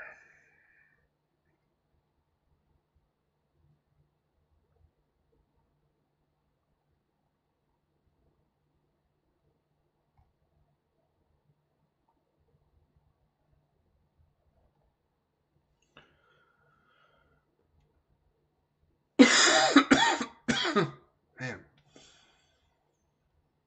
Generous Pup's pretty good. Whenever a counter gets thrown on it, it throws a +1/+1 counter on each other creature you control. It only triggers once a turn, but that racks up for how early you can get it down for 2 mana.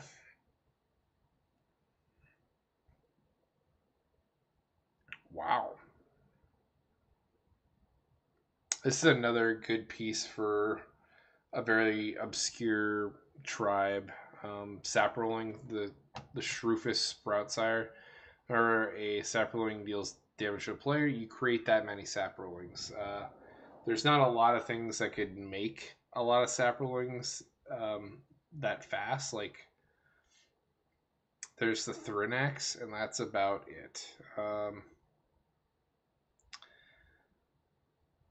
Yeah, a lot of good. If you play Saprolings, this might be a good add-in for those decks.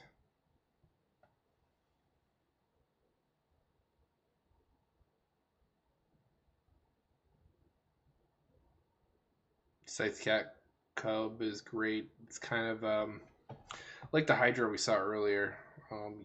On ETB of a land, you put a counter on it, and if it's a second time, so like fetch lands, you double the amount of +1/+1 counters on it. So your stuff will get pretty big really fast, and it'd be scary for your opponents. And again, the efficiency of 2 mana is pretty impressive.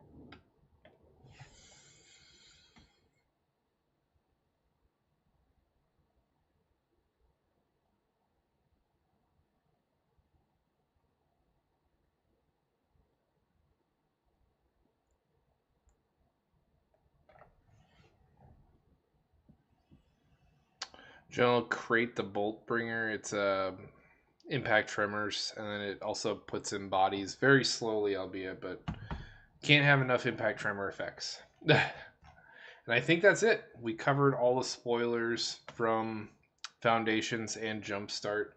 It's hard to pick my favorite. I think the money card from the set is actually the Exquisite Blood Creature. Um,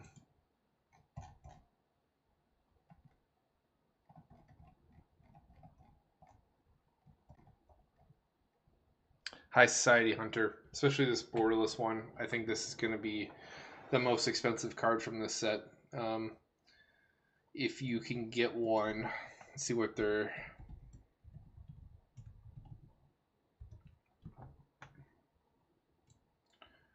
Ooh, that's a steal.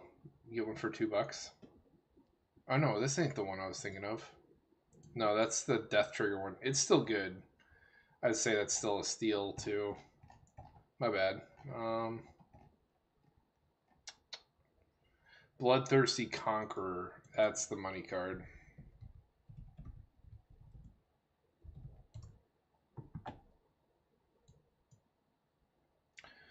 The borderless one. Oh, there's two different borderless versions. Get the fancy foil where I can't really tell what's going on. You have to like kind of zoom out, and then you see clearly this Dracula-esque anime character with all the bats flying around. I couldn't really tell what I was looking at, so immediately from like that perspective, I don't like that. It just looks too busy, and you get lost in the sauce. Versus this, I know exactly what I'm looking at, and it uses the full frame of the card. So I'll probably be trying to pick up that version personally. Oh my God, there's a $200 one and a fucking $85 one. Anyways, I think this is the best card from the set, purely because there's only one other Exquisite Blood effect in the game, and that itself is a $30 card. It's always held its price. It's always been expensive, and it's because it's extremely popular and effective at what it does. And it's a little more vulnerable because it's on a body, but that's also could be a positive. Is it's on a body, it can attack. You could attack with Reckless Abandon. You hit someone for 5, you gain 5 life. Uh, that means more cushion for trading, and you trade more efficiently when you're the one gaining the life. So has its plus sides too, being on a body, other than it's just more vulnerable.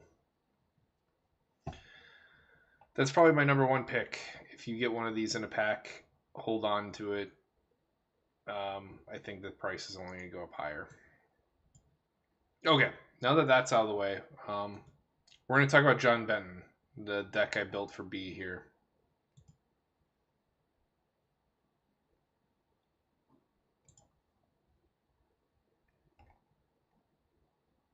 I'm calling the list the Art of War. In case you didn't know, I was actually in the military, and me and Jon Benton had the same rank. Albeit, I think he's in a different branch. I don't know, like what he was in Doctor Who, but 3 stripes down in the Army and the Marines is an E5. I was an E5 in the Air Force, so I got some connection with the guy, and I think I'm gonna make the tech and the gameplay of this video and release the the edited versions of this on Veterans Day. Celebrate that. And B asked me to design this in a way that's like you go to combat and you lure people in with like a sweet deal. It's only a 2-4 or a 4-6. We each draw cards. It's a sweet deal. And then right before you connect, you pump them up, and you ideally you kill your opponent in damage. So the cards they see just goes up in smoke, thin air, and there's no harm and no foul, and then you draw a ton of cards. So that was my thought, and I agreed with him. And like, uh, the element of surprise in war is a very effective uh, tactic. You don't tell your enemies your plan right before you implement it. So I thought it'd be kind of fun to do that. Take lessons in actual combat and in life, and try to incorporate into a deck. And like, there is such a thing in war as diplomatic relations. Uh, you try to sweeten the pot and make allies, and that's what you kind of do. So there is a bit of a politics to this list. If you're bad at politics, then I don't recommend you play this list. I personally am not the best at it, but I'm gonna try. It's been a while since I've did a lot of table talk, which I guess that's also kind of a positive that I'm going to be playing this on Spell Table versus on Moto, because there is not a lot of talking in Moto. It's a chat box versus like on Spell Table, I can talk over the mic and communication's much more effective that way. But if you didn't read his Share Intelligence ability, that's the one I was mentioning, where the amount of damage you deal, you and the person that's being dealt the damage draw that many cards. The goal is to kill your opponents so they can't use those cards, or hinder them in some way where they can't play them. Like Alms Collector, for instance, is probably the number one synergistic and like biggest slap in the face you could have in this list. If an opponent would draw two or more cards, instead you and that player each draw one card. So if I hit someone for 20 damage with Sergeant Jon Benton, I will see 21 cards while my opponent only sees one. In that scenario, that's why he's Alms Collector is one of the best, and it has flash, so you could do that surprise effect. Something that I really had a difficult time with was cutting cards. I know B personally, and I know he has access to these cards, so I'm playing not on a budget. This deck's like $1,800, so you'll have to proxy it if you are interested, or some of you may already have these cards, or you just replace the most expensive things with something else. And if you go to my deck history, I have plenty of things you could swap stuff out of. These are all very viable cards that you could play instead of my, anything that's over $10. You could swap with one of those, and you'll probably play just fine. But my friend plays with the best, so I'm going to play with the best tonight. Kind of catering it to him because he is the individual that asked me to build this. I got off on a little sidetrack. I thought it was kind of fitting that because I had so many cards to cut on the end, I had to choose between either enchantments or equipment. And equipment are better for more serious players, more competitive players, because they are usually packing a lot of single target removal. And auras are a feel bad because then your opponents trade 2 for 1 with you pretty consistently. Versus equipment, they stay on the field and you could always use them. And like actual combat, you could pick up weapons off of anybody and use them yourself. So it makes more sense than an enchantment that doesn't necessarily exist in the world of reality. But a soldier's only as good as their weapon, as they say. We are going to be drawing a ton of cards, and I hate wasting things and discarding things. So making it so we have additional land drops to make sure we don't let anything go to waste. And we could be a mana hungry deck.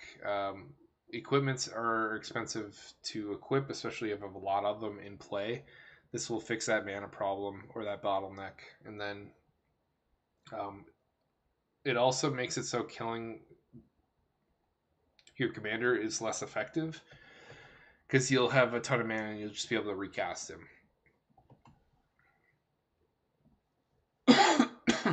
It's important to have a lot of mana when you're playing a Voltron strategy, anyways, because I expect your commander to die a lot, especially if your opponents know your meta or know what's in this list and what you're planning on doing. Um, I think beyond the first time you play this with someone, everyone's wisened up to your game plan and they're not just going to let you hit them for free as easily. So bear that in mind, that this list gets notably worse the more times you play it with the same people. Bastion Protector, Indestructibility, and a stat increase. As for Sentinel, everyone knows this draws you cards, but having this in Voltron lists are even better because in the event that your commander dies, you just throw him on here, increase his power, and make it so nobody could pay his tax, and that means you could consistently draw cards.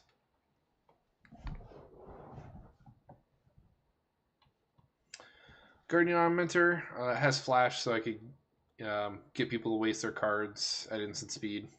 Gives your commander +2/+2 and hexproof. Pure Steel Paladin.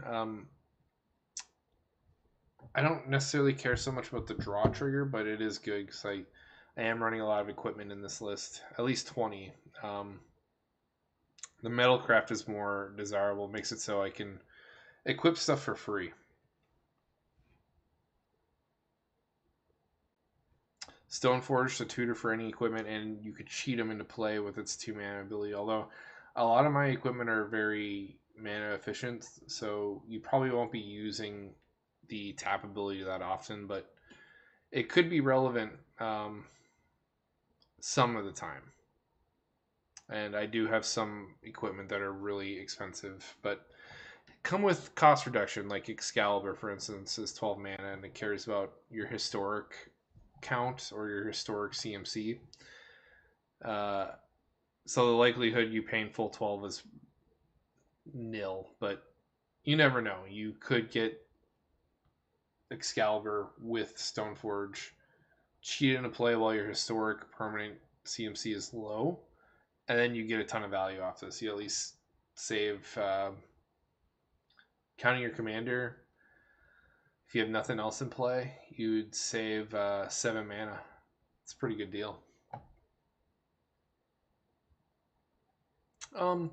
It's important to have additional win conditions, and Approach the Second Sun fits really nicely with Jon Benton because you hit someone. You can play this main phase 1, and we're a big mana deck with all the additional land drops we make. The likelihood of you playing this main phase 1, going to combat, redrawing it in the same turn, and then having enough mana on the back end to cast it again for the W is very likely. So, really great card in this deck. And then I haven't played Approach the Second Sun as a reliable win condition in a long time.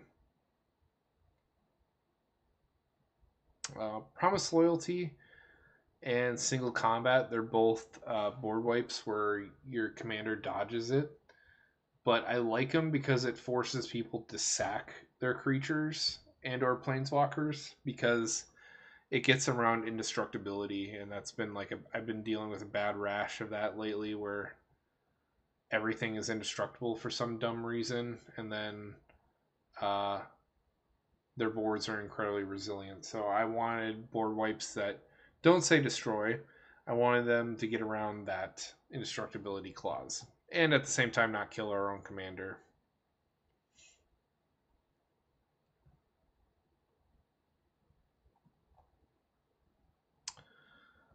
Chroma's Will. This is one of the best gotcha cards that just ends the game the moment you play it. You get all these keywords if your commander's in play.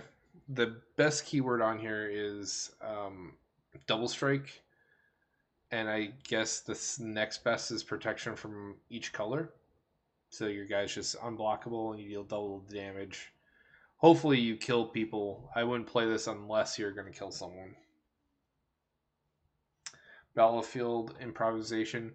In the event that your commander dies and everything falls off, this is a nice surprise combat trick. You can give a stat block and then throw all of your equipment that's in play onto the creature. Hopefully it's your commander and finish people off. Berserk is a game finisher too. Doubles the power of a creature, gives it trample. Hopefully you've made your commander indestructible, because then you get around the clause of destroying your commander on your end step. Or you could use this on other people's creatures. And you could make a deal and make them kill each other for you. That's one of my favorite reasons or ways of playing Berserk. Choose your weapon. We will always be picking 2-weapon fighting to double target creature's power and toughness till end of turn. It's also an instant speed combat trick.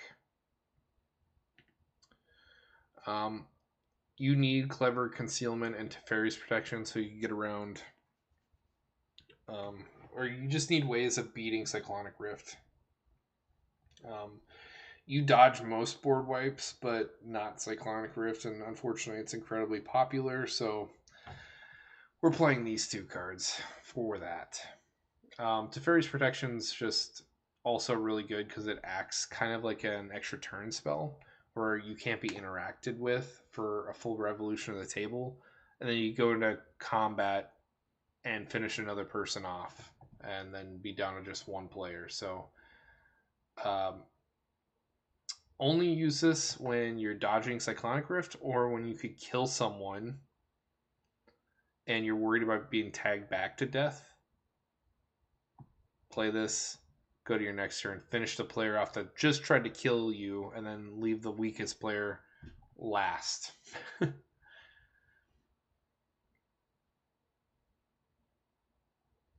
Inner Calm, Outer Strength gives your target creature +6/+X, where X is the number of cards in your hand. I have a couple of these effects that care about your hand size, and the goal is to get one of our effects and make it so our hand size is infinite, essentially. That way we can one-shot people with these effects. And even +7's good. Like, I constantly find myself being full gripped, and +7/+7 is still a scary number. I would not be disappointed. Now, something I'll warn you about, or if you're looking for your Reliquary Tower or your Thought Vessel, is don't play your land yet until after you see all the cards, because you might rip the Reliquary Tower off the top. And if you already played a land for turn, then you miss out on avoiding discarding down to hand size. Kai's Onslaught gives your target creature double strike. Perfect for what we want at instant speed. And Wrestler's Rampage does the same thing. Instant speed gives some double strike for 2 mana. And weirdly enough, you could also untap all creatures target player controls. I don't know when that will be relevant, but if you wanted to have a blocker as you go the revolution of the table, you can. Now for the real fun stuff, the equipment. Blackblade Forge, you get a stat increase for each land. We do have like a land sub theme, so it should do a lot of work this game, or just in this deck. Champion's Helm for a stat increase and protection. You'll notice as we go through all of my selected equipments, they all do something plus a stat increase. It's kind of like a bare minimum that you have to work with. There's too many equipments out there that do both for you not to be doing both, if that makes sense. Yeah. Only play equipment that in a Voltron list that does a stat increase plus something else. and then you'll fill your deck out just fine, I promise you. Commanders play for protection and a huge stat increase. Conquerors failed to keep people out of our turn and give us stat increase. I was running the max number of these, but when I got to having to make cuts, unfortunately, I had to cut like the 3 creatures that do that, like Kutzel, Mael, and I forget the 2-drop that does that too, but yeah, it's unfortunate. Keeping people out of your turn in a combat trick centric list is important. I had to weigh what's more important, and having the stat increase to finish people off as fast as possible so they don't see a lot of cards ultimately trumped everything. So I had to give up a lot of those effects because they weren't giving stat increases. Yeah, very true. Thank you.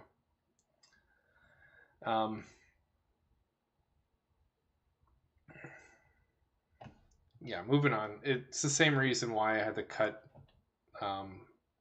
auras as well. Imperial Plate cares about hand size, punch people for a lot of damage. We already mentioned Excalibur gives +10 +0 in Vigilance. Pretty sick. Hammer and Azan for protection and a stat increase. Also, it auto-equips itself and auto-equips every equipment you play afterwards. So it lets you dodge a lot of mana expenditure. I think people forget that you auto-equip other equipment all the time. It's just too good for me to forget. So that is why Hammer of Nizan. How expensive is this? It's why it's a $10 card. I think it's underpriced for how good it is, personally. Hand of Vecna also cares about hand size. Power Fist, it kind of does this like delay kind of effect where it gives stat increase after you deal the damage, but it's exponential growth. If you don't finish people off the turn you hit it with it attached the first go, you definitely will on the second.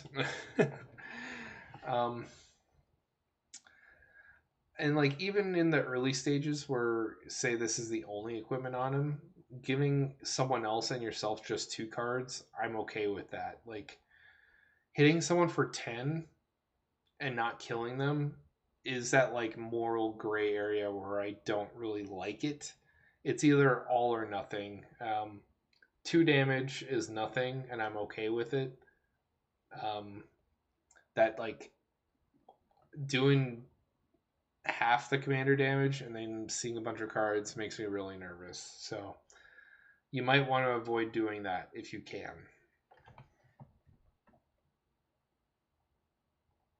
It does take a little bit of restraint to pilot this list, if that makes sense. All or nothing. Keep that in the back of your minds if you play this list. Sword of Feast of Famine. Unfortunately, gets pro green, so like it's a bit of a non-bow with some of our spells, but the untapping of all of our lands is too much to ignore, or it's too good to ignore because we have a lot of stuff to equip, and it's mana taxing. This helps us fix that problem. Sword of War Peace, also a non-bow with some of our stuff because it gives pro white, but never have I ever went out of my way to include this sword. It's typically the most hated and weakest sword of all 10, but in this list it is perfect. Because you could layer the damage triggers, you can layer it so you put the Sword of War and Peace on first, and then you put Jon's trigger on after. Jon's trigger will happen first, so me and my opponent will fill up our hands a lot of cards, and then the damage from the Sword of War piece doubles because it takes our hand sizes into account. So I will gain life based on my hand size, and my opponent will lose life based on their hand size. So you're literally doubling your damage output. It might be enough where it kills your opponents, and they don't get to see and play those cards, which is our goal of playing this deck. The One Ring, so we have like another Teferi's protection effect where you can't be interacted with for the most part for a full revolution of the table, and that might buy you enough time to kill 2 players, which is significant in a Voltron list.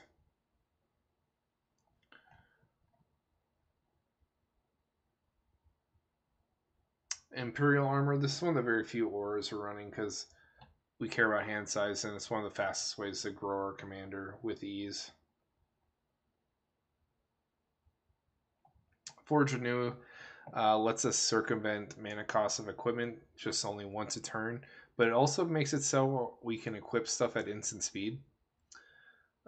So if someone wants to kill our commander and we have like a sword in play or our champion's helm, we could respond to that trigger and re-equip and save our commander. And it on ETB, you could return an equipment that got destroyed or milled or whatever, something that's in your graveyard. Sigarda's Aid, this also helps us circumvent equip costs. And it lets us play equipment and auras at flash speed, so it adds that element of surprise we really want. Smothering Tithe, this will help us break the symmetry of Jon Benton's damage trigger by giving us a ton of mana. Obviously, when we hit someone for 7 or bigger, they can't pay for every draw trigger, so we make a bunch of treasure, and that's us breaking the symmetry of that trigger. So we're getting something more than the other guy. And if you are attacking someone and it's not a lethal amount, I highly recommend you attack the weakest player, because if you attack the strongest player and you give them a full grip of cards, you are increasing their lead, and your ability to make a comeback is hindered. So hit the weakest player, help them out, but spin it in a way where that's the politic part. You're making an ally, but you're kind of just using them in a way, because you're doing it with the intention of beating on the strongest players and then, I guess, hedging your bets for later. Strong Back. This is like Ancestral Mask, but cracked out. Makes it so your auras are 3 less, make it so your equipment costs 3 less. It can reduce it to 0 equip costs as long as they're generic. And then for each R and equipment that's on the enchanted creature, it gets +2/+2 as well. So this is like the wet dream of equipment lists. If you're in green, you're not running Strong Back, highly recommend you reconsider and make a slot for it. It's probably one of the best cards in this list. And the rest are just lands. So I'm going to try setting up playing this. It'll be interesting because I'll have to use the camera on my laptop for my face, and then I'll have to use my really sweet camera up here for my table play. And that means I have to rearrange things, so I hope you guys don't mind a bunch of rustling. But that's why I saved this for last, because I knew I'd have to do this.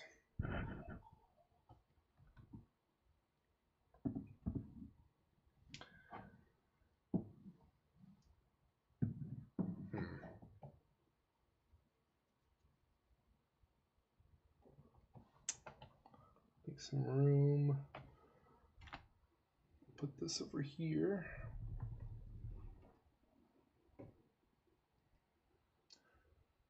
People get to go look at my crotch. I think it's this one. Yeah.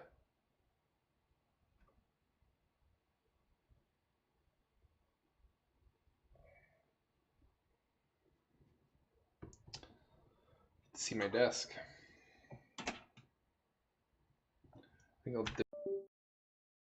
I don't know if I'll use my headset because I'll want to talk to people um, while in chat, or not in chat, but I'd like to talk to the folks that I'm in the game with. It seems a little important. Maybe I put my laptop in that corner. And I've never played Paper live on camera before, and I kind of miss the medium because my life has been incredibly complicated that I don't get out much. Not as much as I'd like.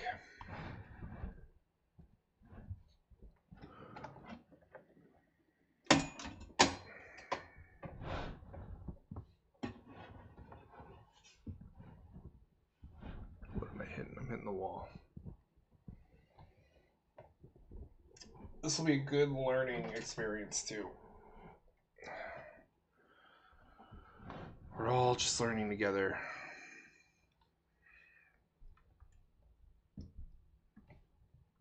Let's see how the camera looks up here. Okay. Well, the plan is we're going to make this our main image. We're going to turn on the camera for my laptop.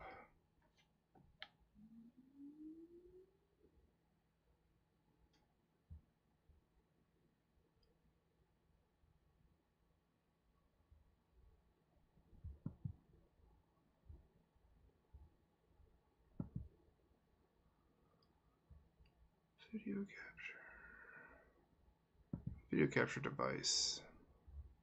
Add existing.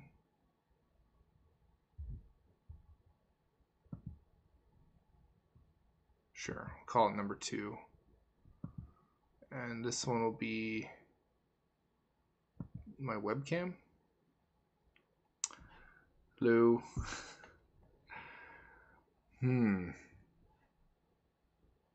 Now we get a little complicated with the green screen. Have to do some fine editing for that. Maybe I just make myself really small.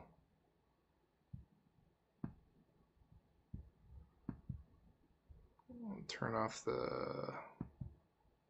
Ooh, wait. The display will show you guys my opponent's setup, so that's also important. Maybe we'll just ditch my face altogether because honestly it just kind of clutters the screen.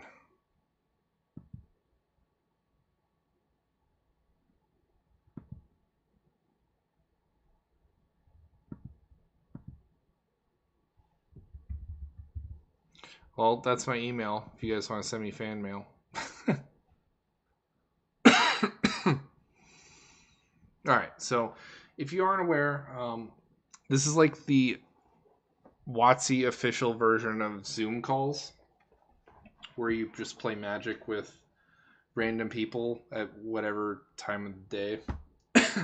I guess I'll move this over here now, since we're not going to use the camera.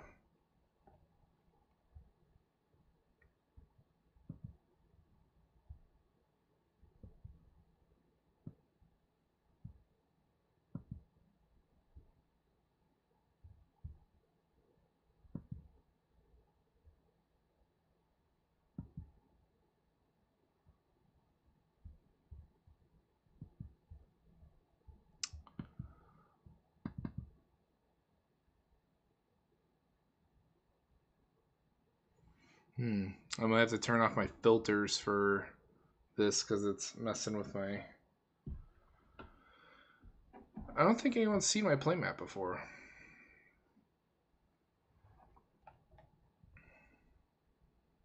Yeah, we're just gonna turn off myself.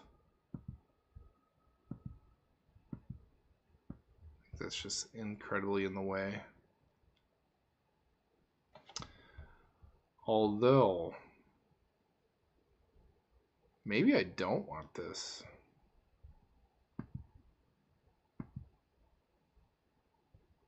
Maybe I'm gonna make a...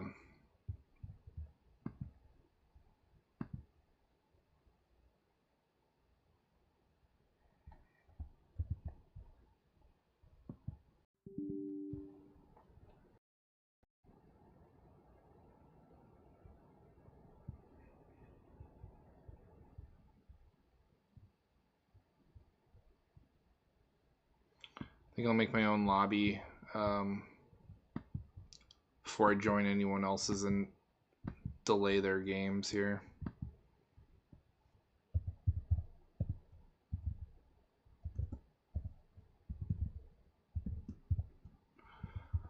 For setup purposes, I don't want anyone to join me either, expecting to play.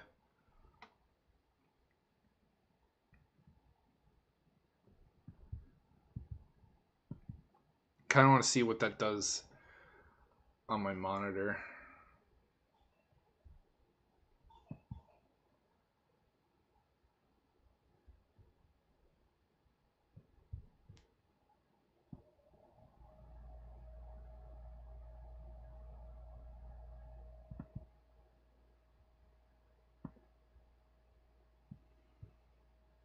Allow.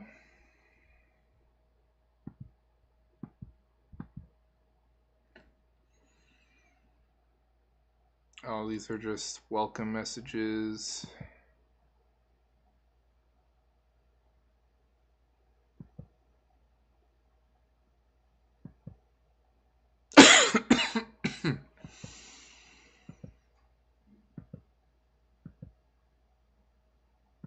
I'm a total dude. I'm not actually reading these. Okay.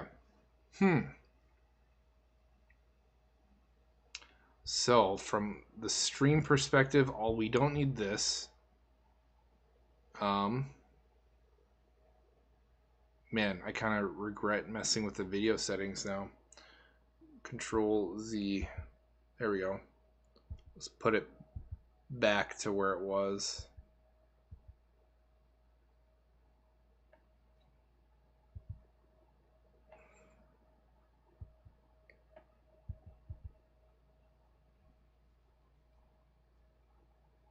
So hoping I could move this around. But I guess we can have me on camera now.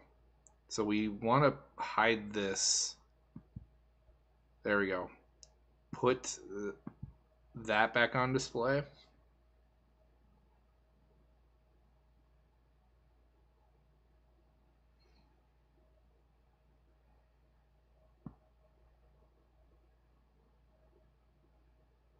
Yeah. Okay. And then folks just have to let me know in the chat. Do you want to look at me or not? You can just hear me if you want.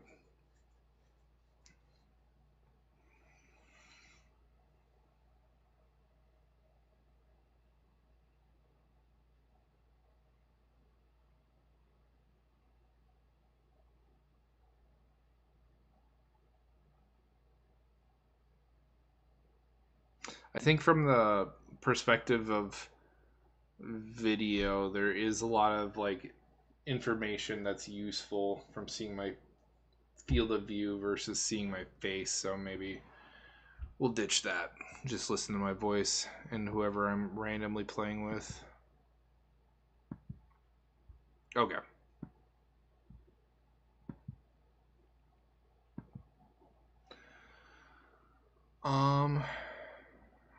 Now we gotta set up our device.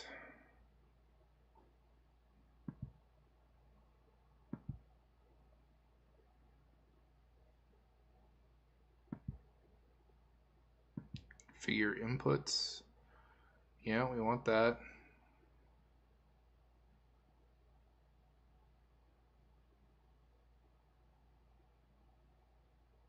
Mic source. I think we want our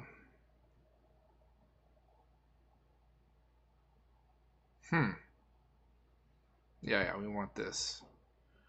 Speaker source? Okay, so this is kind of handy. Use my headset.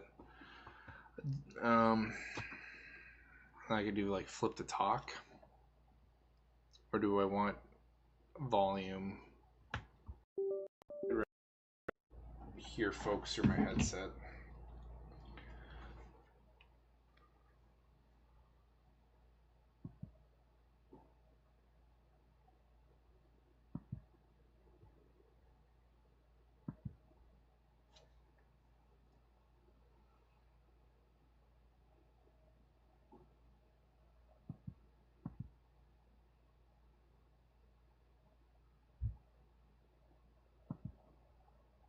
Okay, got the headset set up, microphone set up.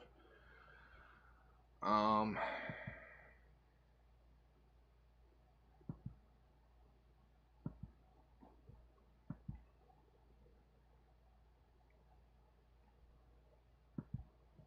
agree to cookies. I wonder why my I wonder why it's not pulling up my video. This is why we test things, though.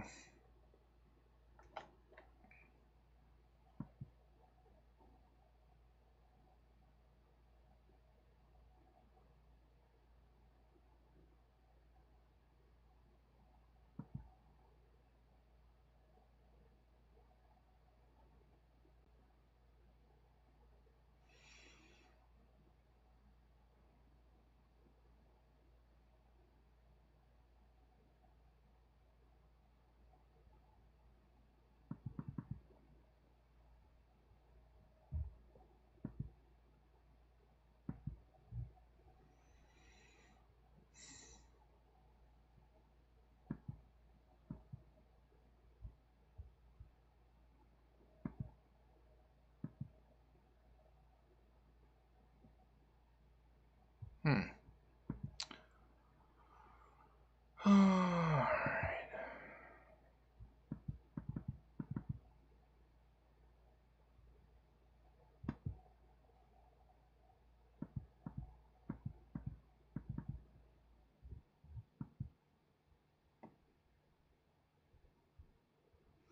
So that guy's playing. Alright.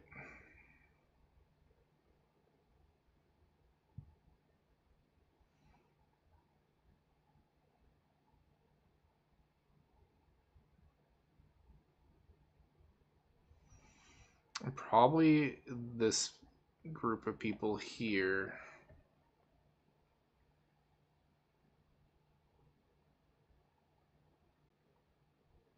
Unless they fired off, I think. No.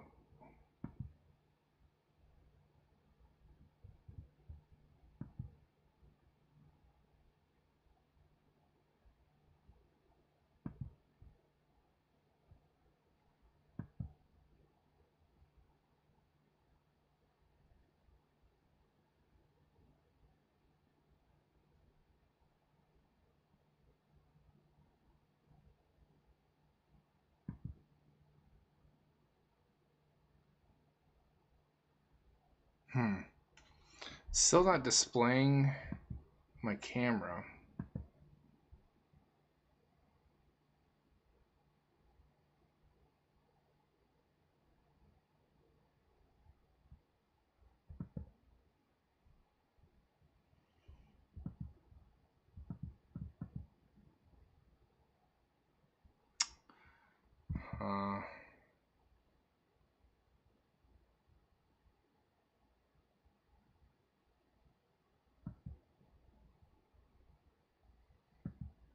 Let's try joining and see what happens.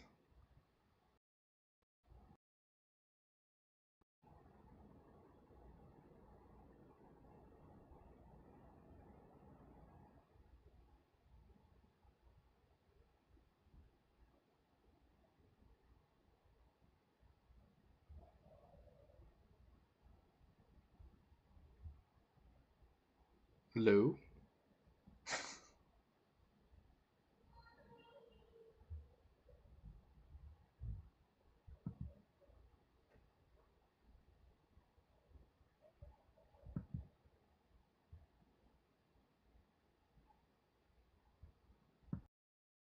Okay. Is that why it's not working?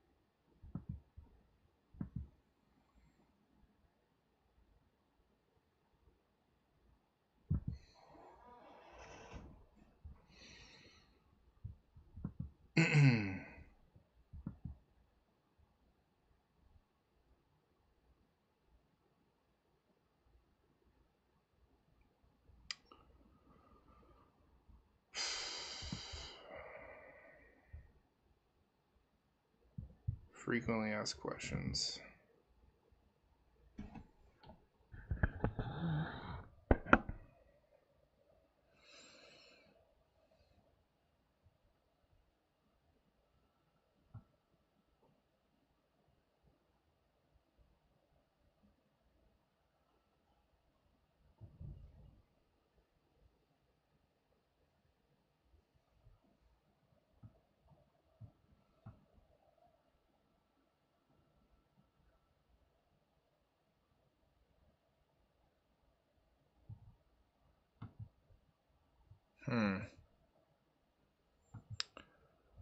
That did not help us at all.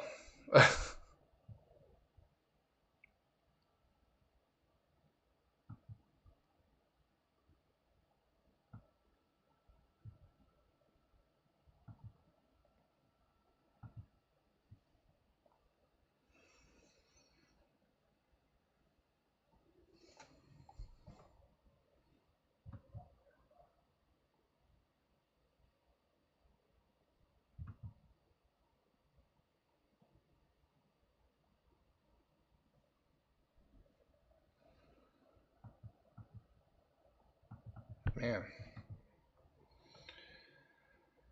It's not doing anything.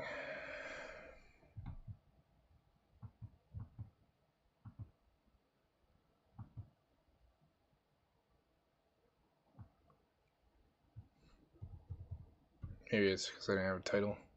Yeah.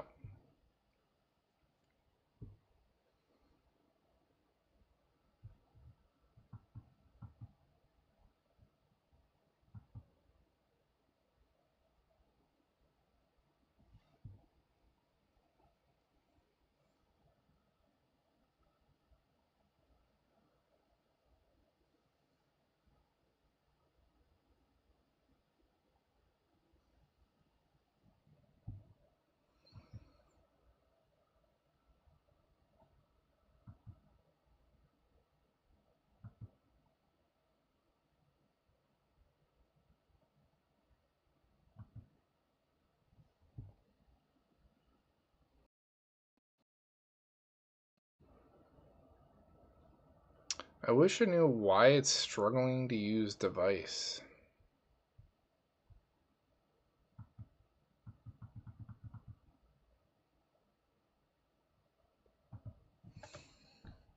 And I have no idea if my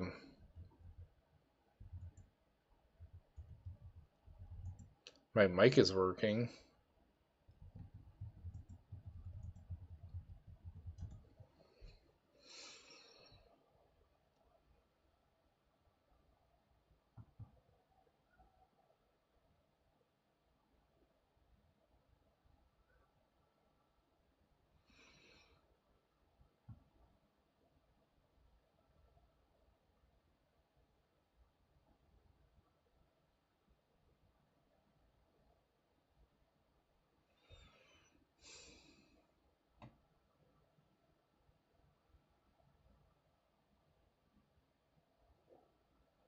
Oh.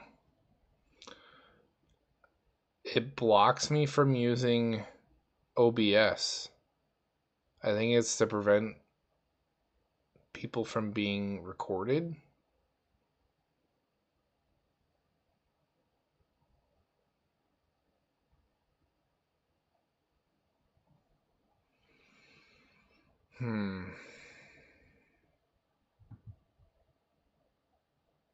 That would be kind of crappy if that's why. But I could see why from a legal perspective, too.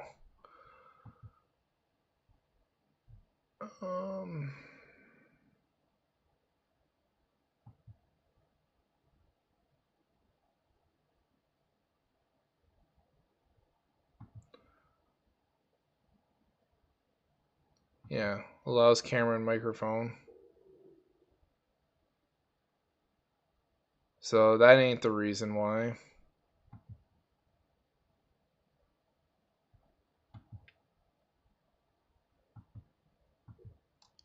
And for whatever reason, my camera on my laptop is turned on, which it shouldn't be at this point. I'm not using it for anything.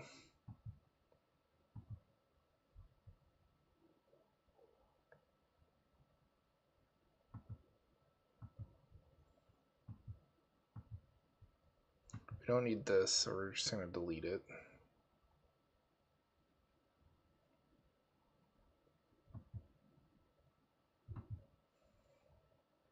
Okay, now my camera turned off.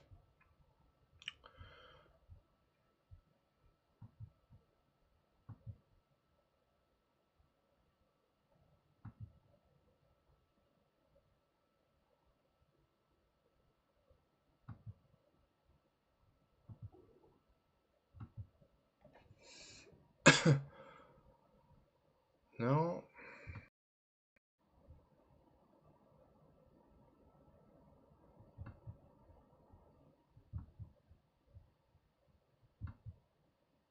Oh, that's kind of cool. Saves your game.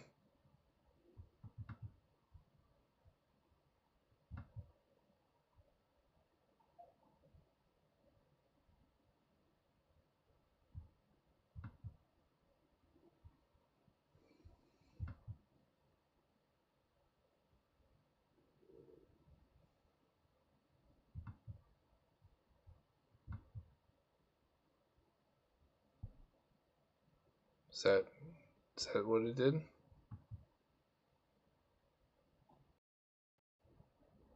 Damn it. Well, my video camera is got a unique aspect ratio. It has like a really wide screen to it. Maybe that's why this is freaking out.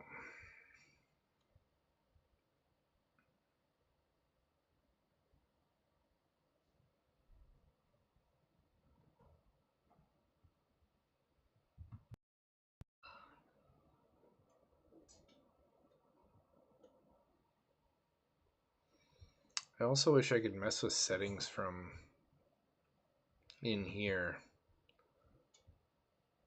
Makes it so I have to do it from here.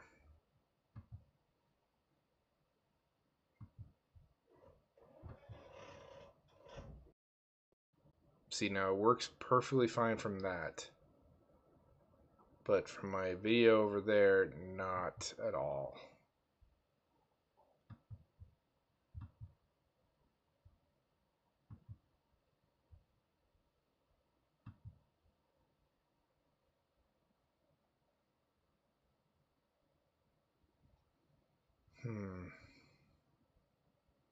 Okay, so it's the problem isn't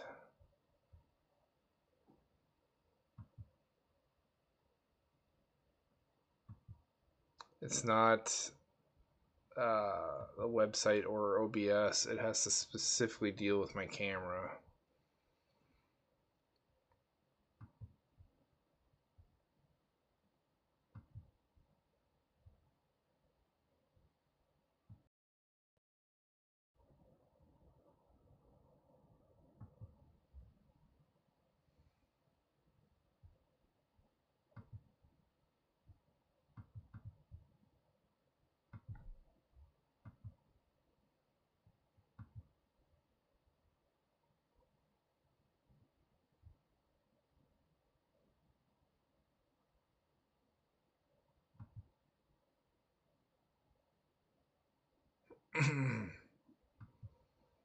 Well, that sucks.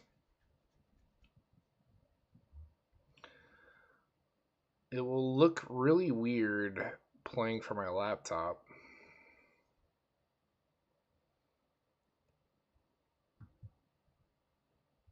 It's especially annoying when I have like a tripod with my camera mounted.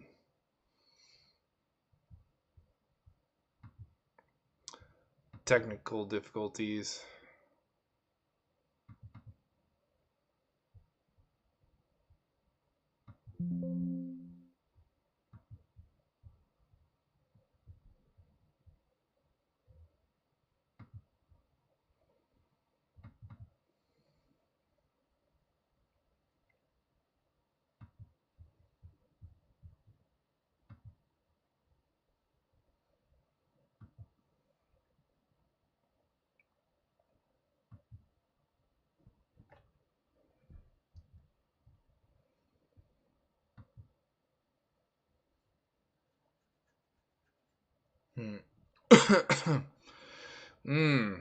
That could be why too. Oh yeah, Commander of the Pro Tour would be kind of nice. I think it would be strictly one-on-one though.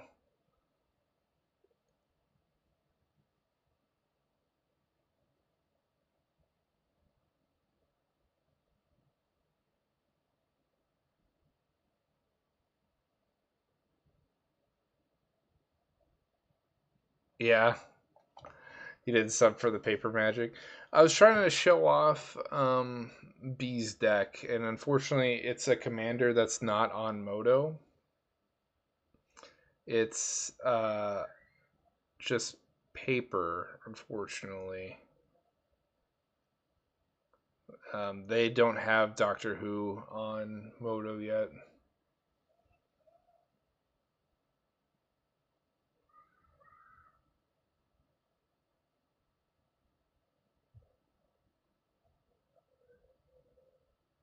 Yeah, I was thinking about going to that next. The OBS seemed to be working. So we'll turn this camera back on, make it bigger.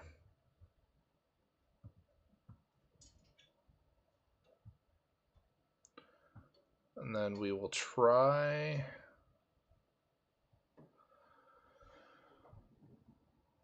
Is it angled?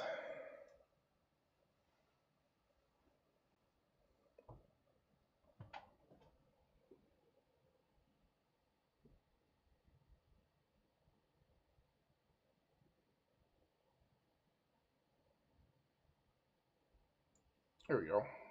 Looks pretty decent. Whoa. Hello? Okay.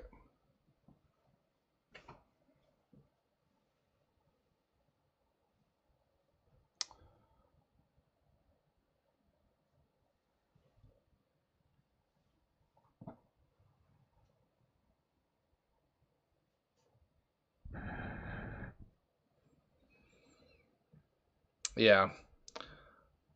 I'm gonna try this and then doing the screen flipping or OBS virtual. See if this does the trick. No. Hmm.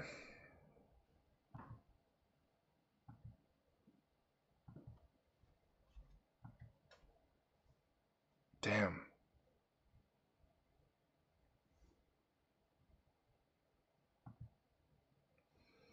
Okay, so it's one of these problems with the camera.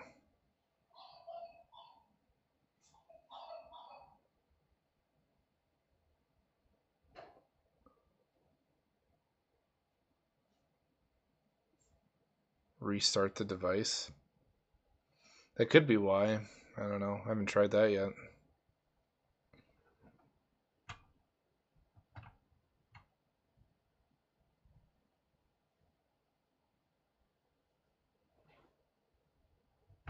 Yeah. It could be that I'm live streaming and they're just blocking the camera because it's connected to OBS.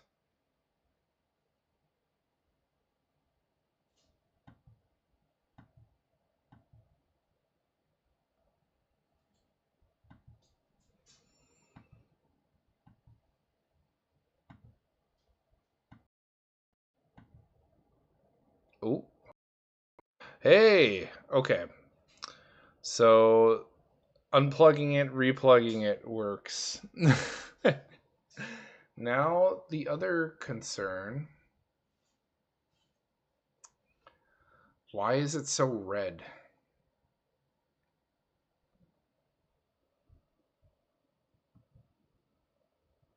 Can I not mess with the video properties? Like in here it looks fine, but on here it looks awful.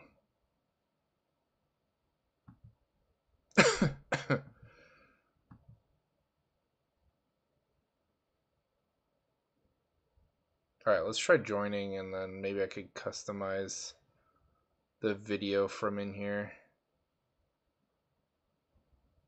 No, we're back to square one again. Shit.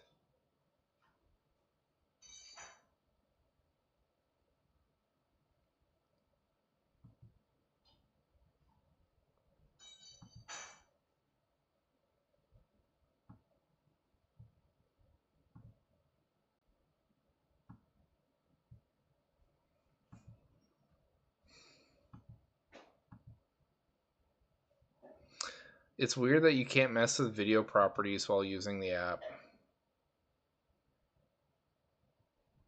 Yeah.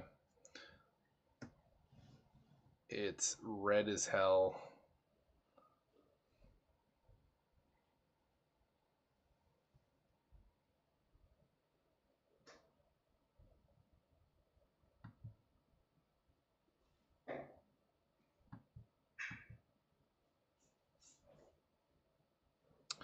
Playmat does not do any services. Does it look better without it? Maybe it's just too reflective. Oh, that looks better actually. It's just a bummer I can't showcase anything. Or showcase my cool playmat. Yeah, my wood table looks worse.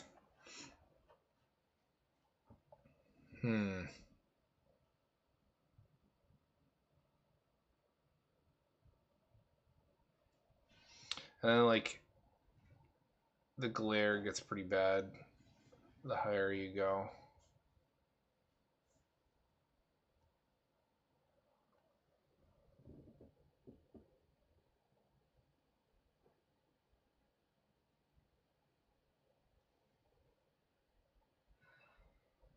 Ugh.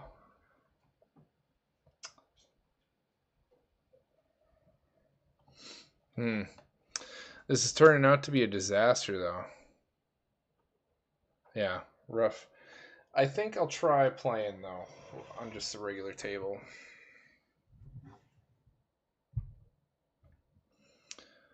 And I'll flip table image. See, like, why is it struggling now? Damn it, this sucks. Yeah, I think I'm ready to give up on this though. Doesn't make any sense that it was working outside of the lobby, but the moment we click in here, we're back to this again.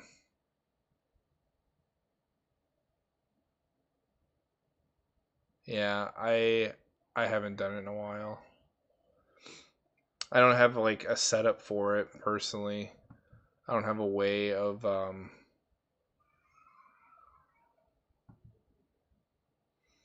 Ooh, video preferences. Ah. No.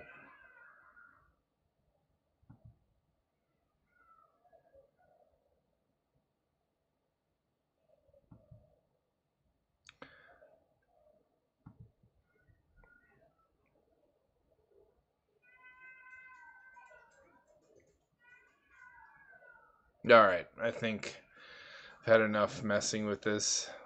We can play just a regular game. Never feel bad for having people hang out with me and not deliver something, so I'm gonna put this all back. I'll play some paper off stream with my buddy that wants to see this deck, so gave it the best shot I could. The good old college try. Now it sucks I gotta put everything back.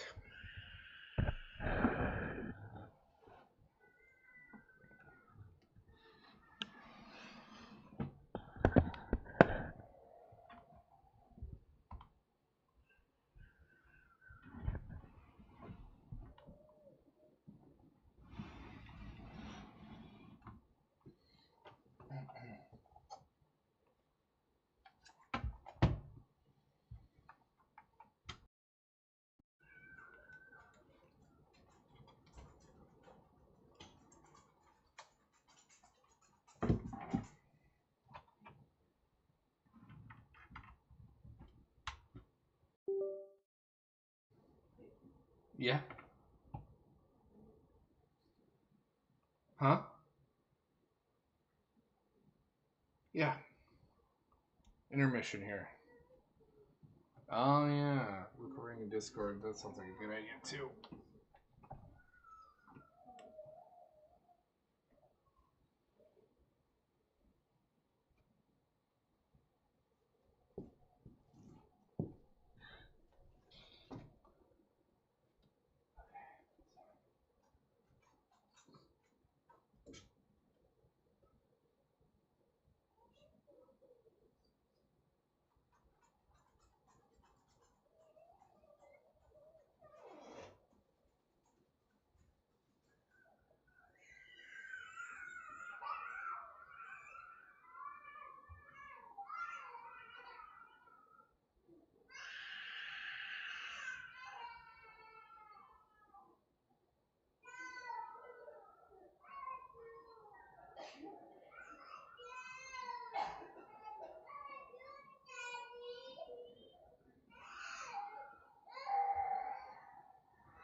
Okay.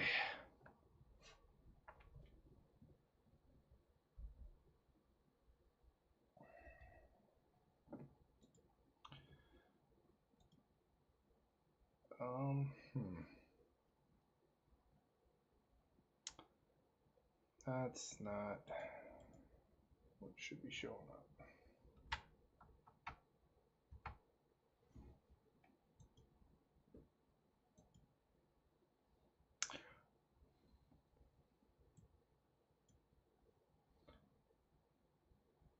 Well, I think I'm gonna call it a night because my kid's not doing so good, and I can't turn off OBS without resetting my camera. So I can't wave to you all good night, but I hope you all have a great time. Sorry that this was a blunder, but got to talk about other stuff like the spoilers and the deck construction. Hope you all take care now. Bye.